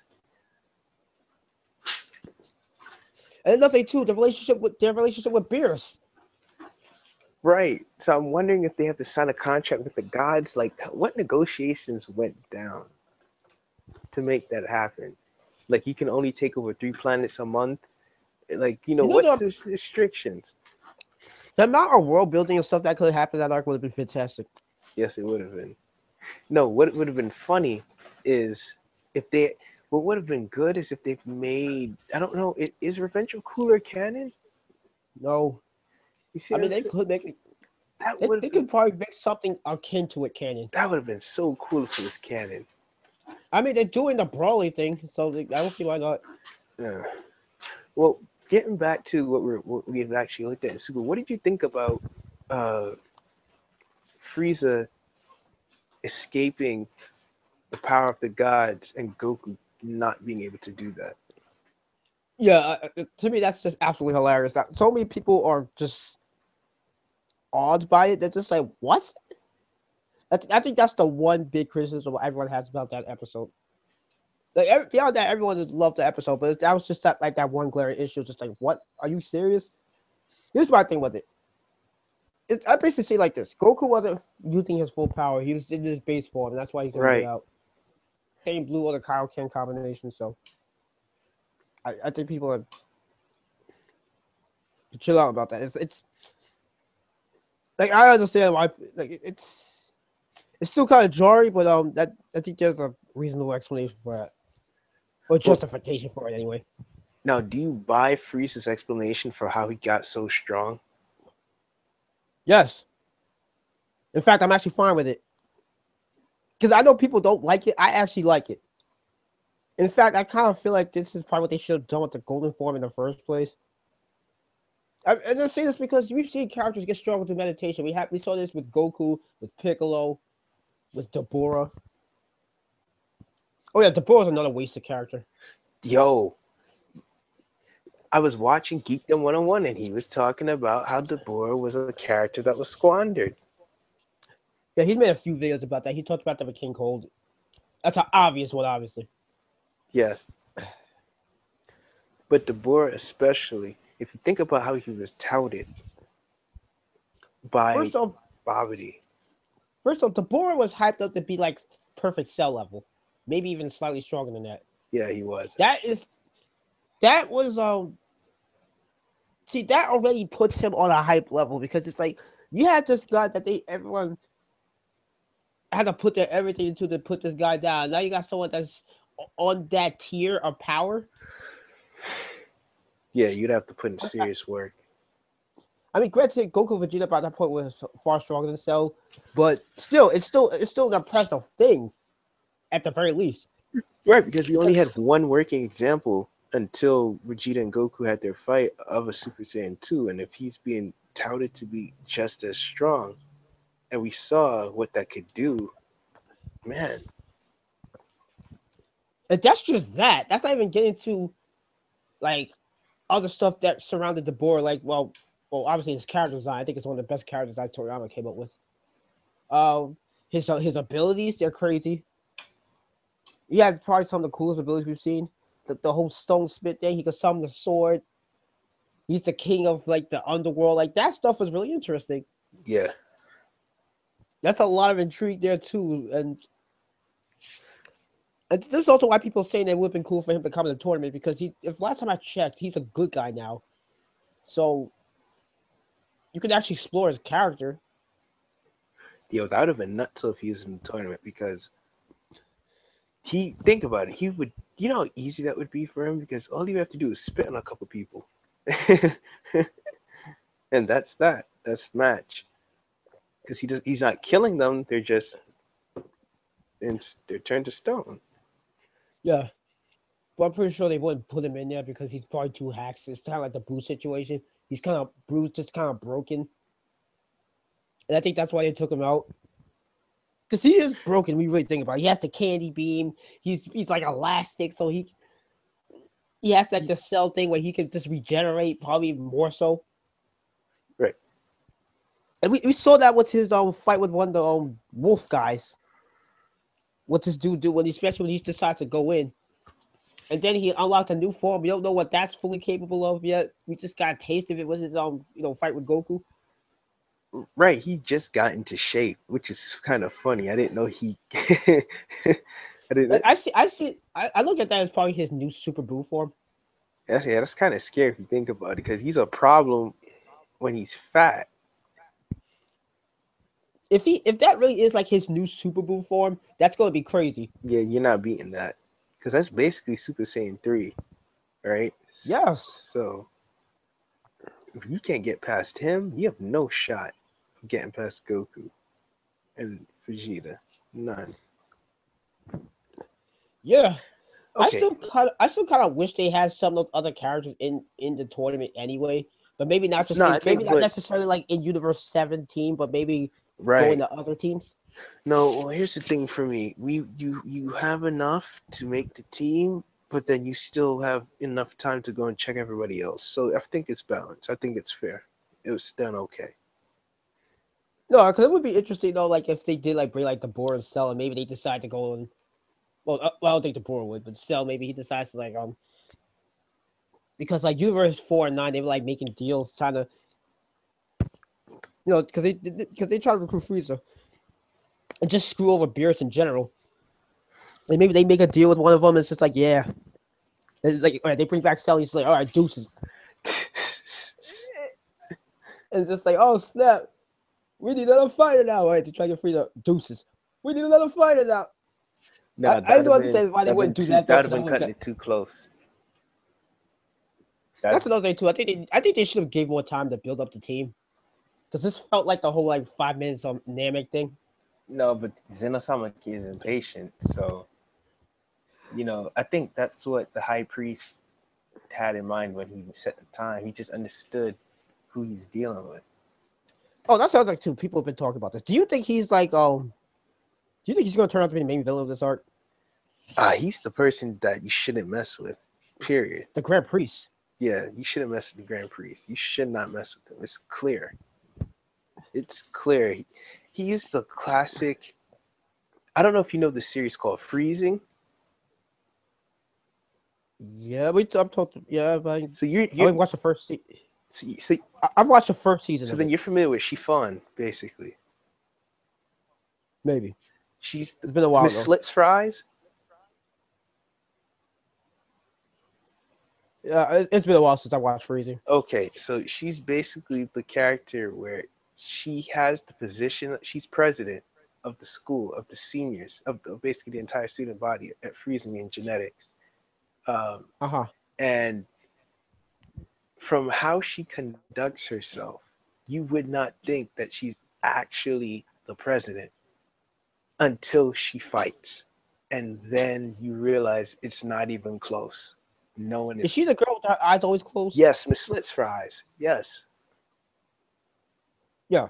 Yeah. That's what I that's what the Grand Priest is. He seems like he's just a cool dude. He's chill. He doesn't really want no problems. But let the fight roll around, and you'll realize that they were doing that so that you don't have to fight them. They're thinking about you and your feelings. They already know what the situation is going to be. They just don't want you to have to go through it. That's what the Grand Priest is. Leave him alone. Leave him, Goku. Leave him alone. You don't want those problems. Leave him alone. He will entertain them, but he will not apologize for entertaining it. Right? He's that type of person. Leave him alone. I'm gonna say it one more time for the people in the back. Leave the Grand Priest alone. That. Yeah. Yeah, that's funny. The Grand Priest, man. No, because some people, because Tech even made a video about this because he thinks he might be like pulling strings and have something more sinister planned with this tournament. Because so far the Xenos have just been appeared to be like basically man children. But the problem is the power that they possess is scary because it's in the hand of a childlike being. So that means but there's less prudence. So you really have to be on your P's and Q's, which is why I say leave the Grand Priest alone, because he's basically operating as he's operating like the ego and super ego for them. Yeah. So he could be pulling the strings. Right. It's interesting. I do want to see what that turns out as, where that goes, because this arc could turn into something else. It may not just be like just a regular tournament arc. And I Right. feel like it. And do you think it should just be a regular tournament? Do you think there should be more to it, Well, it's more especially what's at stake? right. That's what I'm saying. So it's not really a regular tournament arc to begin with. There's already a lot at stake. So for it to turn into anything else, nah, it's kind of hard to see that right now. Because yeah, I mean, it's not like you're literally fighting for the fate of your universe. It's kind of hard to get past that. What? What else could it turn into at that point? Now, however, all right. So I'll say this, and then I do have to head out. But this is why that part with Frieza is so important, because if they win, Frieza's coming back, and from what we've seen, Frieza is on par with Goku. It's not like before when Goku still had somewhat of a clear advantage and can beat him. There is no certainty that after this that they can actually deal with him. That might be the part that you're looking at where it can turn. Because what role will Frieza play now that he's back and better than ever? Well, it's clear he wants to rule over everything at this point. And he's willing to, and he's trying to manipulate the gods of destruction too. And I think Geetum talked about this. I almost disagree He's with you basically on trying to that manipulate. one, though. I do disagree with you on that, though. Why? I don't feel. What is he going to lord over? He can't because Beerus is there. The only way he can lord is if he removes Beerus. I mean, well, he So, tried to make a deal with one of the other universes, like to maybe, like he could try to become a god destruction for their universe. Because I think it was implying that. Because I remember the guys from Universe 9 saying that they would actually, if they did allow him the team, that he would be a problem because they can't control him, which might imply, it's just implying, not full on stating, that Frieza actually might be more powerful than the Universe 9 God of Destruction, which if that is true, I guess that would mean Goku is too. well, I mean, Goku That's the technically is a god once he's a Super Saiyan God. So that makes sense. And if Frieza's fighting him toe to toe, then that means Frieza has godlike power. So I always thought he did have. I mean, isn't his golden form basically a god form for him? it seems so. It's the equivalent to Super Saiyan God. So, yeah. And the thing too is that they've already been hyping up some character as a character that can, you know, fight, that can, that's on par with gods. Whether or not that See, that's a good marketing tool. It sells, but for what we've seen, there is still a little bit of a difference between the Super Saiyan God and then the actual gods of destruction. yeah, So, but I'm saying that there is gonna come a time when the gods are probably gonna have to be replaced. ooh, Well, or at least however, that's interesting that you bring that up because remember we did see Beerus as a baby. So, how long does it take for God to die, or what does it take for God to be removed from their position? and isn't that basically what Goku and Vegeta are kind of fighting up to anyway? Because Goku wants a rematch with Beerus, Right. and that's basically what they're fighting up to. And Vegeta wants to keep up with Goku. So, like, that's another thing too. Like, um, eventually they're going to start dealing with characters that are going to have the potential to become gods, and they've already kind of hyped that up with Toppo and Jiren. So it won't be surprising to me if Frieza is going to be one of those characters as well. I already think there's a few other characters that could be on that line, like Hit. No, Hit doesn't seem like If he'd want that though. no, but I'm saying he could have the power to do so. Oh, okay, I got you. That's what I mean. Not people actually could take the job. Because I could basically say that for like Gohan, like, when he reaches his full potential, like he could be a god Right. destruction. But I don't think he would actually take the job. Now that's interesting. Can we touch on Gohan real quickly before I head out? Um, we'll extend it to like 12:30 Uh, if you can. That give us like 19 more minutes to wrap this up. all right, I might be able to do that. I'm just having people shuffling around right now, so that's why it's gonna make it harder for me. Um, Yeah, because we kind of need, there's some stuff we gotta finish talking about first.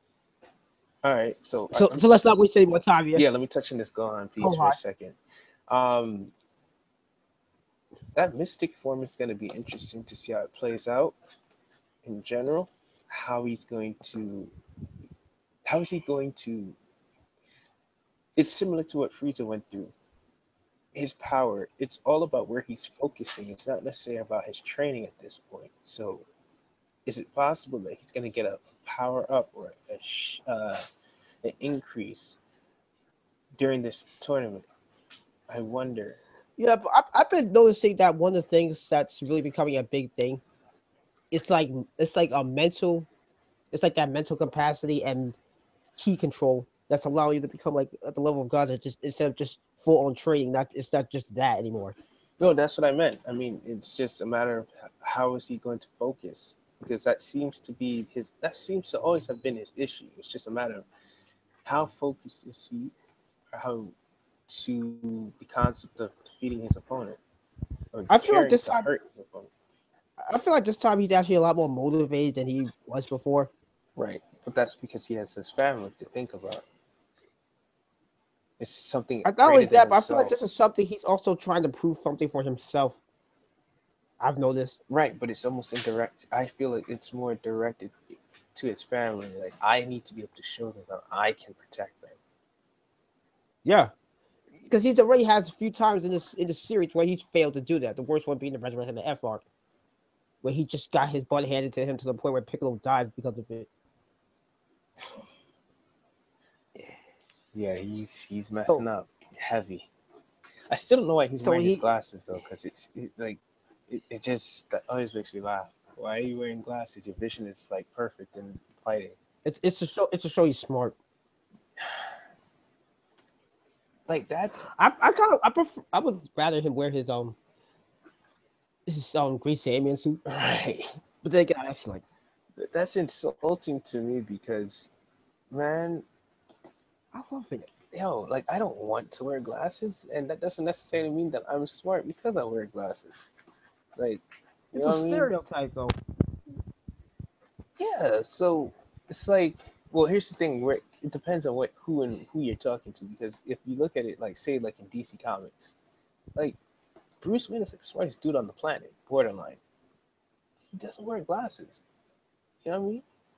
Like stuff like that kind of just stands out in my head. It depends on what you're trying to portray.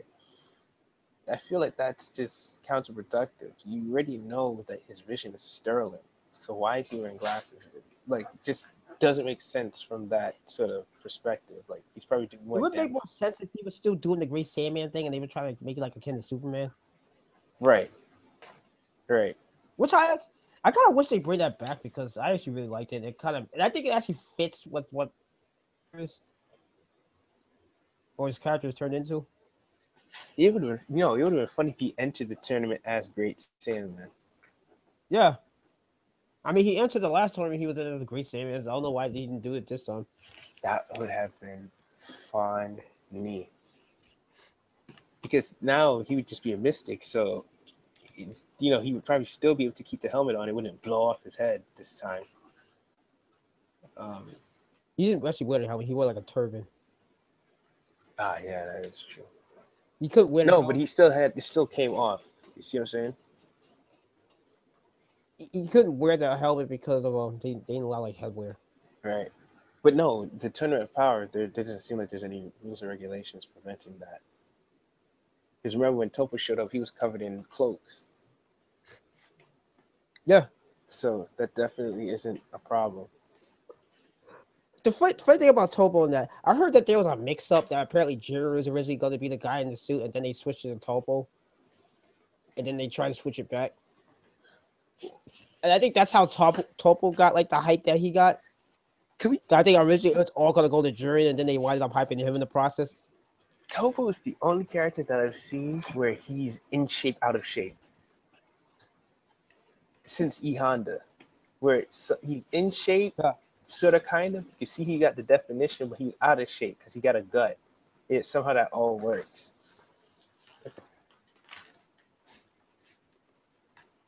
You know what I mean? Like he has a 350 pound looking body, but still has six packs on his stomach. Like it just, I'm trying to figure out I what never know. exactly. You know what I mean? Like if you look at E Honda, somehow he's like 350 pounds with a six pack. It's a sumo wrestler. What? Yeah, yeah, yeah. But Universe 11, they getting a lot of hype. But Universe 11 is kind of what they people were hyping up before they actually got real hype, just because of the clown god design. Because everyone was expecting this dude to be like Joker. No, I love the. I don't know which universe it was, but they had the universe where the god actually looks like they came straight out of like Egypt or something like that. I That's love that. Universe 2. Yeah, I love that design. That's really cool, and I love the elephant one too. The That's yeah, 10. the elephant one is cool. I like those two. 10. The 10 Universe god is the one the monster was from. Oh, Yeah. Universe 2 has the it's the beauty people. That's where the Teletubby chick is from. ah. So that's what the Egyptian god lady is the god from. I'm surprised you didn't I just think say. the Surprised she didn't like look whip out like a tablet with like the blue as white dragon on it. uh, so let's see what else was there. I think the robot guy. I think he's the god instructor for Universe 3, which just says I have like the mecha guys. You keep track of that far better than I ever could. That one I remember because it kind of reminds me of the Sigma Force from GT. Uh, Because GT had like those like living robotic guys. That's how I kind of remember right. that because it's just I'm not sure if that's an intentional callback to that or if that was just kind of happened that way. True. Yeah. But that would be interesting. Like I would like to see them because I don't know what they're gonna do with the GT stuff. See, that's a huge mystery in itself. I'm not sure if they're gonna Are you saying that they're gonna bring like. some of that back? Well, it depends on it depends on how far they go with Super. Like let's say they go to the GT time. Like, are they gonna? Well, if they do that, they're probably gonna rewrite GT. But I'm curious to see what they would do with it actually, because they have a new continuity now with all this Gods of Destruction and stuff, which is I think would be interesting because I think that's probably better because they could actually expand on stuff, and you'd be exploring Universe 7 more. And now we know confirmation that there's actually 28 planets that's still around. Like some of the planets that we saw in GT, they can probably expand on it more. Mm. Yeah, I hear you. That would be cool. I think. I've also been thinking about what would happen if they actually had this arc in GT. I don't know if it would Like how fit. that would work. I don't know if it would fit. I think the tenor of GT is far different than the tenor of Super. Right? Super is almost GT was kind of shifting towards the next generation to some degree, where Sort of. Super's, yeah, right, sort of kind of, while still adhering to the past, while GT is almost like it's trying to resolve a lot of the issues that the fans had. Super is trying to resolve a lot of the issues that the fans had in terms of, why Vegeta didn't get his proper due? Why didn't we get to see these guys fight? Just who's better? Da da da da da da. Or just them doing stuff in general. Right, and as opposed to just 16 episodes of Frieza saying this planet's about to get destroyed in 5 minutes. No, because that's the one thing a lot of people don't like when it goes to the Z section of the series is that it just kind of became about the Saiyans and then the worst part, just like Goku and I guess Vegeta to a lesser degree, and everyone else is just kind of to the side. You No, know, I mean, for right now, that's okay. I think it's should they win, it's when they come back. That's where that should be established. if they were to do the GT stuff now, do you think it would be better? Like Super Saiyan 4 and all that good stuff. Yeah. I don't know. I mean, the Super Saiyan 4 thing, they could just easily just have it be as powerful as like a Super Saiyan God transformation, which is just basically what they're doing with everything now anyway. But I'm talking about more so about like the plot point stuff. Hmm. And also dealing with characters that was like a main focus in GT, sort of like Pan, sort of. Well, Pan, you said? Yeah, Pan. She's not fully developed yet. She's not old enough yet, so that therein lies the problem. Like I say, like in the GT timeline, but in the form of like the way things are now with Super, but like altered, obviously. Like how you think they would handle that now? No, I think it's because the timeline for both of those series are a little off. In No, relation I to mean each other. if Super continued and rewrote the GT story, like how do you think they would handle that stuff? Nah, I kind of don't. I personally like. I personally like um, GT storyline. Um, I liked some of it. Like the baby arc, I think was really good. Yo, Baby is off the chain. Baby was great. Um, I like the Shenron arc. I love the Omega Shenron. If they were to rewrite that, I would actually keep the baby arc the same for the most part. Well, obviously the Super Saiyan 4 thing would have to be altered a bit, but outside that, like everything else, I would just keep the same because I think the arc is generally fantastic and doesn't really need much changing. No, The only thing that would need to be changed is just to kind of keep things consistent with the super stuff. That's it. But just the general premise of the arc and the way it went, it and just overall plot of it, just keep it the same. Like, Baby himself does not need to be changed. He's good as he is. Like yeah, if you think about it, Baby was what Boo should have been to some degree. huh. What do you mean? What do you mean like taking over people? Sorry. Say that one more time. You mean like taking over people? No, in terms of the way in which he progressed and transformed, right? Boo went from he was sort of limited but capable, all the way to capable, smart, powerful, could really mess up your stuff. I thought, Boo was just all over the place. Let's be right, honest. Boo was all over the place. He started But then off, again, the arc itself was all over the place, so it makes sense. right, but what I'm saying is, I feel like this is what Boo should have been. He should have been a little more structured because I thought when they got to Super Boo, Gohan absorbed. I thought that should have been the last Boo. I understand reverting back to the original Boo made him probably stronger, but I thought that was the best example of okay, no, the character has evolved in such a way where when you first met, he was very rudimentary, very brash. To no, this character just gained an intellect to go with his power, and he might be able to utilize it in different ways. I thought that would have been a I think great answer. I think the reason why he transformed again is because the arc just kept dragging. It's like I said before, the arc could have ended at different points at several points, and it's clear Toriyama didn't know how to end it. He just kept dragging it on and on until I guess he got bored with it. That's kind of scary though when you start getting bored with your own work. I've heard points where manga get bored with their stuff, and I'm pretty sure Toriyama has as well, which is why I think I wouldn't be surprised if that's part of the reason why certain characters stop being relevant at some point. Just probably lost interest in them. Yeah, they sort of just died in his mind. Yeah. I mean, he forgot about a character's existence. Launch. I mean, she's become a meme that she's just forgotten about. He literally forgot her. It's the 10-10 thing, like fully realized. Like she's a literally a forgotten character. Like after the original, like after the pickle after the third tournament arc, she's completely forgotten about. And it's so funny that he forgot about her so much that there was a plot hole created for it. Because there's a point where Goku's asked for everybody's energy for the spirit bomb. Originally, Launch was supposed to be one of the people that's supposed to give it to, but instead he switched it out for Android 17, a character that never physically met Goku before during that point, Right. and yet he knows who he is.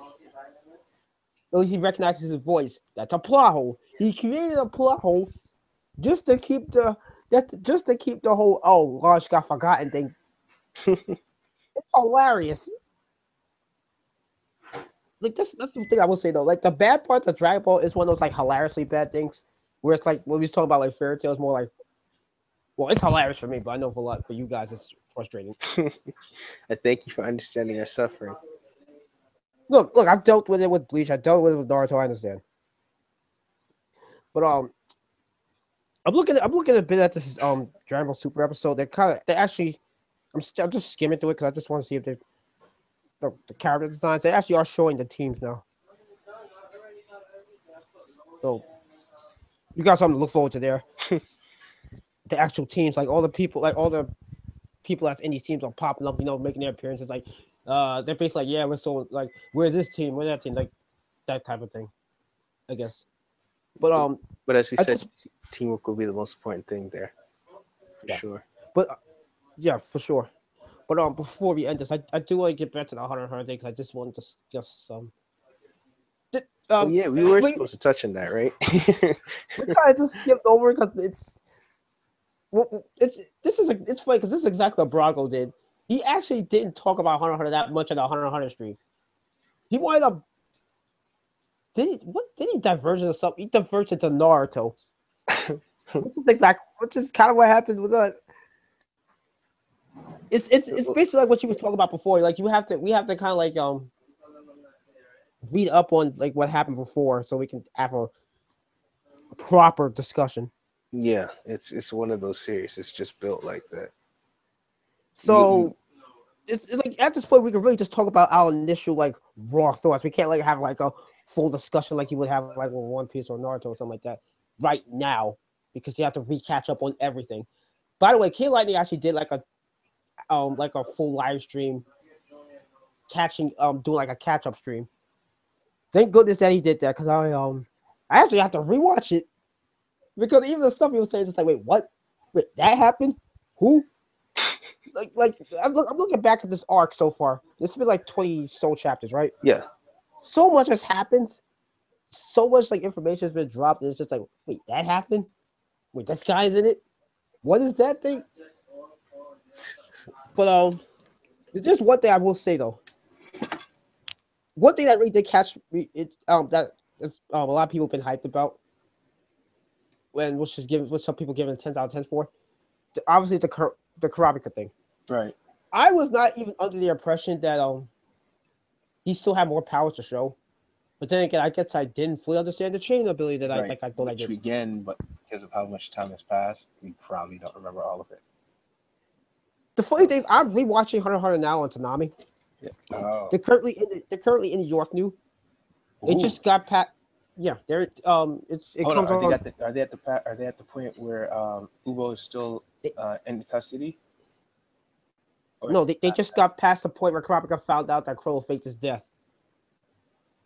so they're well past. They're past the hostage situation where they had Corolla. Yeah, yeah. No, they not. No, they didn't pass that part. No, oh no, they just did. Oh, Crow just did the fortunes. They just passed that part. The fortunes. That's what his boss's daughter, correct? Yeah. Uh No, I mean when he steals their ability and he gives the fan troll members their fortunes. okay. I think was Hisoka there too. Hisoka was there for that one. Yes, Yeah, okay, and yeah, that's kind of when he was revealed to be like when he kind of he kind of like half reveals himself to be working with Karabika, but he doesn't give them information on who he is right, yet. right, So, which is funny because looking back at the now that I've actually getting a chance to rewatch the series, yeah, the actual build up to the fight between him and Corolla was actually set up in the Heaven's Arena arc.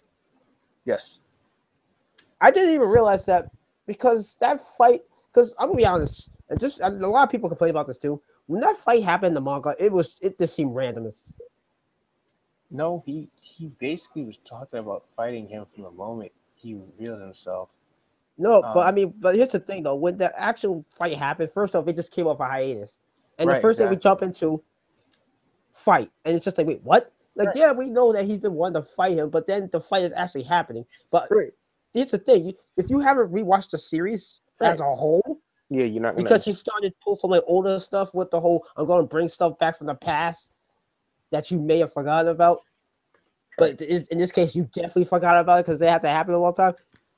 This stuff has been set up for at least 3 arcs. Because he's been building this up since from the Heaven Arena arc to York New arc to the Green Island arc. Because I actually forgot that the whole point of Hisoka being the whole point of Hisoka and the fan he's troll trying to being find a in Nen the remover. huh? He's trying to find a Nen remover.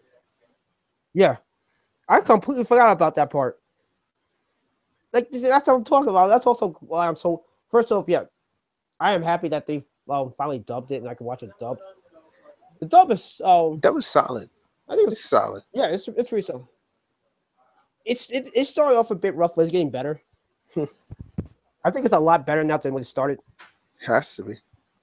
It's Um, getting all the kinks out. the only thing I Um, don't like with the dub right now is how they voicing Fenton because they're doing like this with his voice with his speech and it's annoying the crap out of me.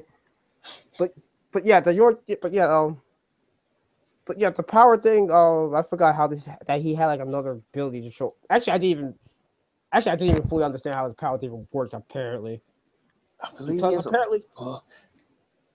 He has a book that he stores the ability that he's stolen, and as long as he keeps, he can at the as long as he has the book open, he has access to one of the abilities. And if yeah, he has it bookmarked, he can access that. And if he doesn't, he loses it. Or yeah, something. but I also just read because they just recently aired that whole the fortune thing. They really foreshadowed Shadow's death. Yeah, they did. They flat out set it up that he was gonna die, and I didn't even realize when I first watched it that he was gonna die, and the way he died was actually flat, what's going to be said because the whole point of the whole of Crollo doing the fortress was so they could avoid dying like that Right, or just dying in general. right, But he still died the way the fortune said he was gonna die because right. they said something about the phone call because like the devil's gonna come after him or something, and sure enough, that's exactly what happened. He answered the phone. He was on the phone. He ran into Hisoka. He died. Well, I mean, let's be real. You run into Hisoka and he doesn't like you, you're going to die. It's just what happens. Yeah, but what made crazy is how it's just how all that crap played Accurate. out. Yeah. Yes. And the funny thing is that episode's called Fortress. I think it's called Fortress and not always right or something. Well, for It's Hisoka, obviously that's wrong. that is true. It's absolute. No, No, the fortress for him, it's absolute. He's like, oh, you will definitely die by that. I'm gonna make sure of it. right. No, but I meant on his part, fortunes weren't always right because he was supposed to die, period. And he did not. He lived. No, he technically died, but he came No, back. what I mean by that is like he died and came back, but he's not in the ground. Is what I'm saying. That's a little different. He's supposed to be in the ground and he's not. They didn't even get to fix his body up good after he died and before he I came back and wreaked havoc. yeah. All right, But now so but the thing is that he's more OP now than he's ever been, and right, he's because a he lot then more is stronger dangerous. after death. Another thing too, they've been shutting up. I think the vacuum cleaner chick is gonna die next. The who? The vacuum Oh cleaner yeah, yeah, lady. yes, yes, yes. I, I think she's about to die. as long I as they think she's keep gonna die in the Nobunaga show. around, I'm happy. That's all I care about. Don't let No, I think Samurai she's gonna. 2 die. I think him, Fenton, and Finks are gonna be like the last three standing. Yo, Finks is the Unless dude, unless son. unless unless Togashi throws a curveball and kills them next, that would be some crazy. Nah, But Sphinx is the dude. Him and Fei Tang, I love them. but no, I feel like those three they kind of have to be like the last one standing. Oh yeah, I hear you. I hear you. Well, But I do have to go. yeah, So but just one more thing though. What'd you think of the needle ability that he has? it does exactly what his mentor told him it would do. Enable him to mix his powers with others and be able to do things that he couldn't do by himself. Yeah, but So in other words, some people are complaining that it's too OP. nah, what are you talking about? His power, first and foremost, is only at his peak when he's going up against a group of like what, 8 people? Here's the thing though. I even if it is really OP, I'm actually okay with it, and I say this because the way it's being set up, Crollo more or less will, well, unless Hisoka gets him first, is going to be his final opponent. And Crollo in himself is OP. He's going to need some OP power to combat Crollo. Well, here's what I'm saying. Killua, see, you got mixed up. Kurapika is only at his absolute best against the Phantom Troop because that's how he has set his powers up to work. So if against everybody else, he's kind of might just be serviceable to good. Against the Phantom Troop, he's from good to great. So yeah, he's gonna need something to compensate for the fact that when he's fighting everybody else, he doesn't have all the advantages or the resources that he does when he's gone up against a Phantom Troop member. So Yeah, but of here's the thing course though. I don't have an issue with this. Here's the thing though. Fan Trope knows about Karapika now because of the gun chick. And on top of that, Crollo again, he has the ability to steal power. So now that he knows how Karapika things work, he's probably he's probably going to defend himself against it. Like look what he did against Hizoka. He he played that out perfectly so he wouldn't die by him. He was very cautious in dealing with Hizoka. I'm pretty sure he's going No, to but be that's the the same. point though. Hisoka moved on his terms. That's way different. That's way different. And we have to remember that Hisoka waited for him and did what he told him to do.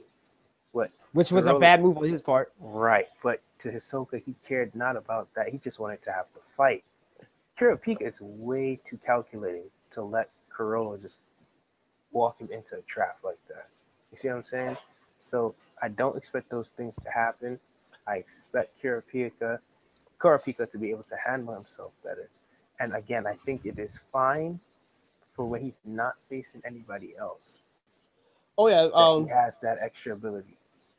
yeah. Just one last thing though. One of the royal families that's on that ship has the eyes. I think it's like the fourth prince. Gotta You think remember how to Kurapika's say gonna his have to? name. No one knows how to say his name. I We just think call him it's the Suda fourth Reach. prince. I think it's Huh? Suda Reach. Suda Reach, right? Yeah, something like that. Because I remember the Benjamin. That's the one that looks like a lion, basically. Yeah. Do you think Kurapika's gonna have to kill this guy? Don't know. He might not be able to. It seems like he's gonna have an OP himself. OP net ability, parasite net ability. Oh yeah. Did they ever explain what parasite Nen is? It's nen that feeds. It's like the nen was bestowed to them, and it feeds off of them. And basically, it seems like so as long as the tournament, so long as the success, the succession uh, power tournament is going on, they have it. And it seems like once that's over with, they won't have it. So that's that. All right. That's gonna be one of the things. All right. So when it comes to Hunter x Hunter, next time we discuss it, there's a lot we gotta discuss. Yes, indeed. I know for sure. So So would you want to so set yeah, that up? definitely you need to catch up on it. Would you want that So to for next be time we next week, or how about this? How about we? It, let's let a couple chapters come out, and then say like middle of July. There'll probably be like at least 3 or 4 releases by then. We could do a Hunter x Hunter review. I think that makes more sense. you mean like a full on just Hunter x Hunter discussion? Yeah. Yeah. I mean, for now we can just talk about what's happening in the chapters, but yeah, like a Right. full Hunter x Hunter discussion we'll do like. Right. Because at that Kid like I point, said, he's gonna do like a Hunter x Hunter live stream like 5 chapters down the line, so we could probably do right. that Yeah, too. that's what I'm saying. Because at least that way we can actually have a story to talk about at that point. I mean, there's a lot of story to talk about now, but again, we'll catch up first and just kind of let things play out. I hear you. Well, all right. I do have to sign off, unfortunately. Yeah. By the way, check out the Dragon Ball Super episode. It's actually looking pretty good. No, I'm not. Yeah, I hear you. I just unfortunate. I'm running out of space right now. Folks need to use the spot I'm in, so I got to get up. All right. Thank you for having me on again. All right. Yeah. So I guess you can sign out. We'll end this. Sure.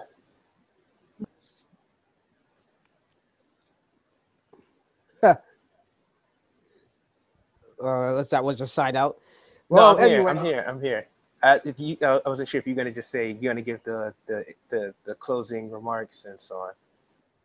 oh yeah, closing remarks. Oh, for me, sure. Yeah.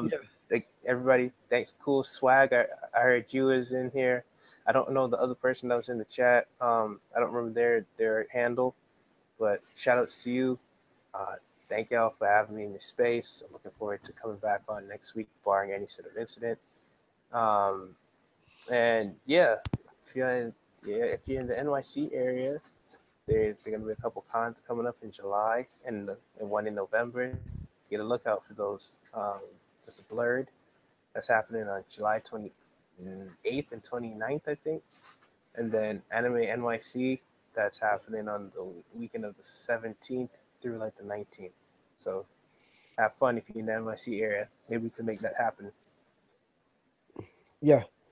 And yeah. So for our closing arguments, Hunter x Hunter greatness is finally back. Yes.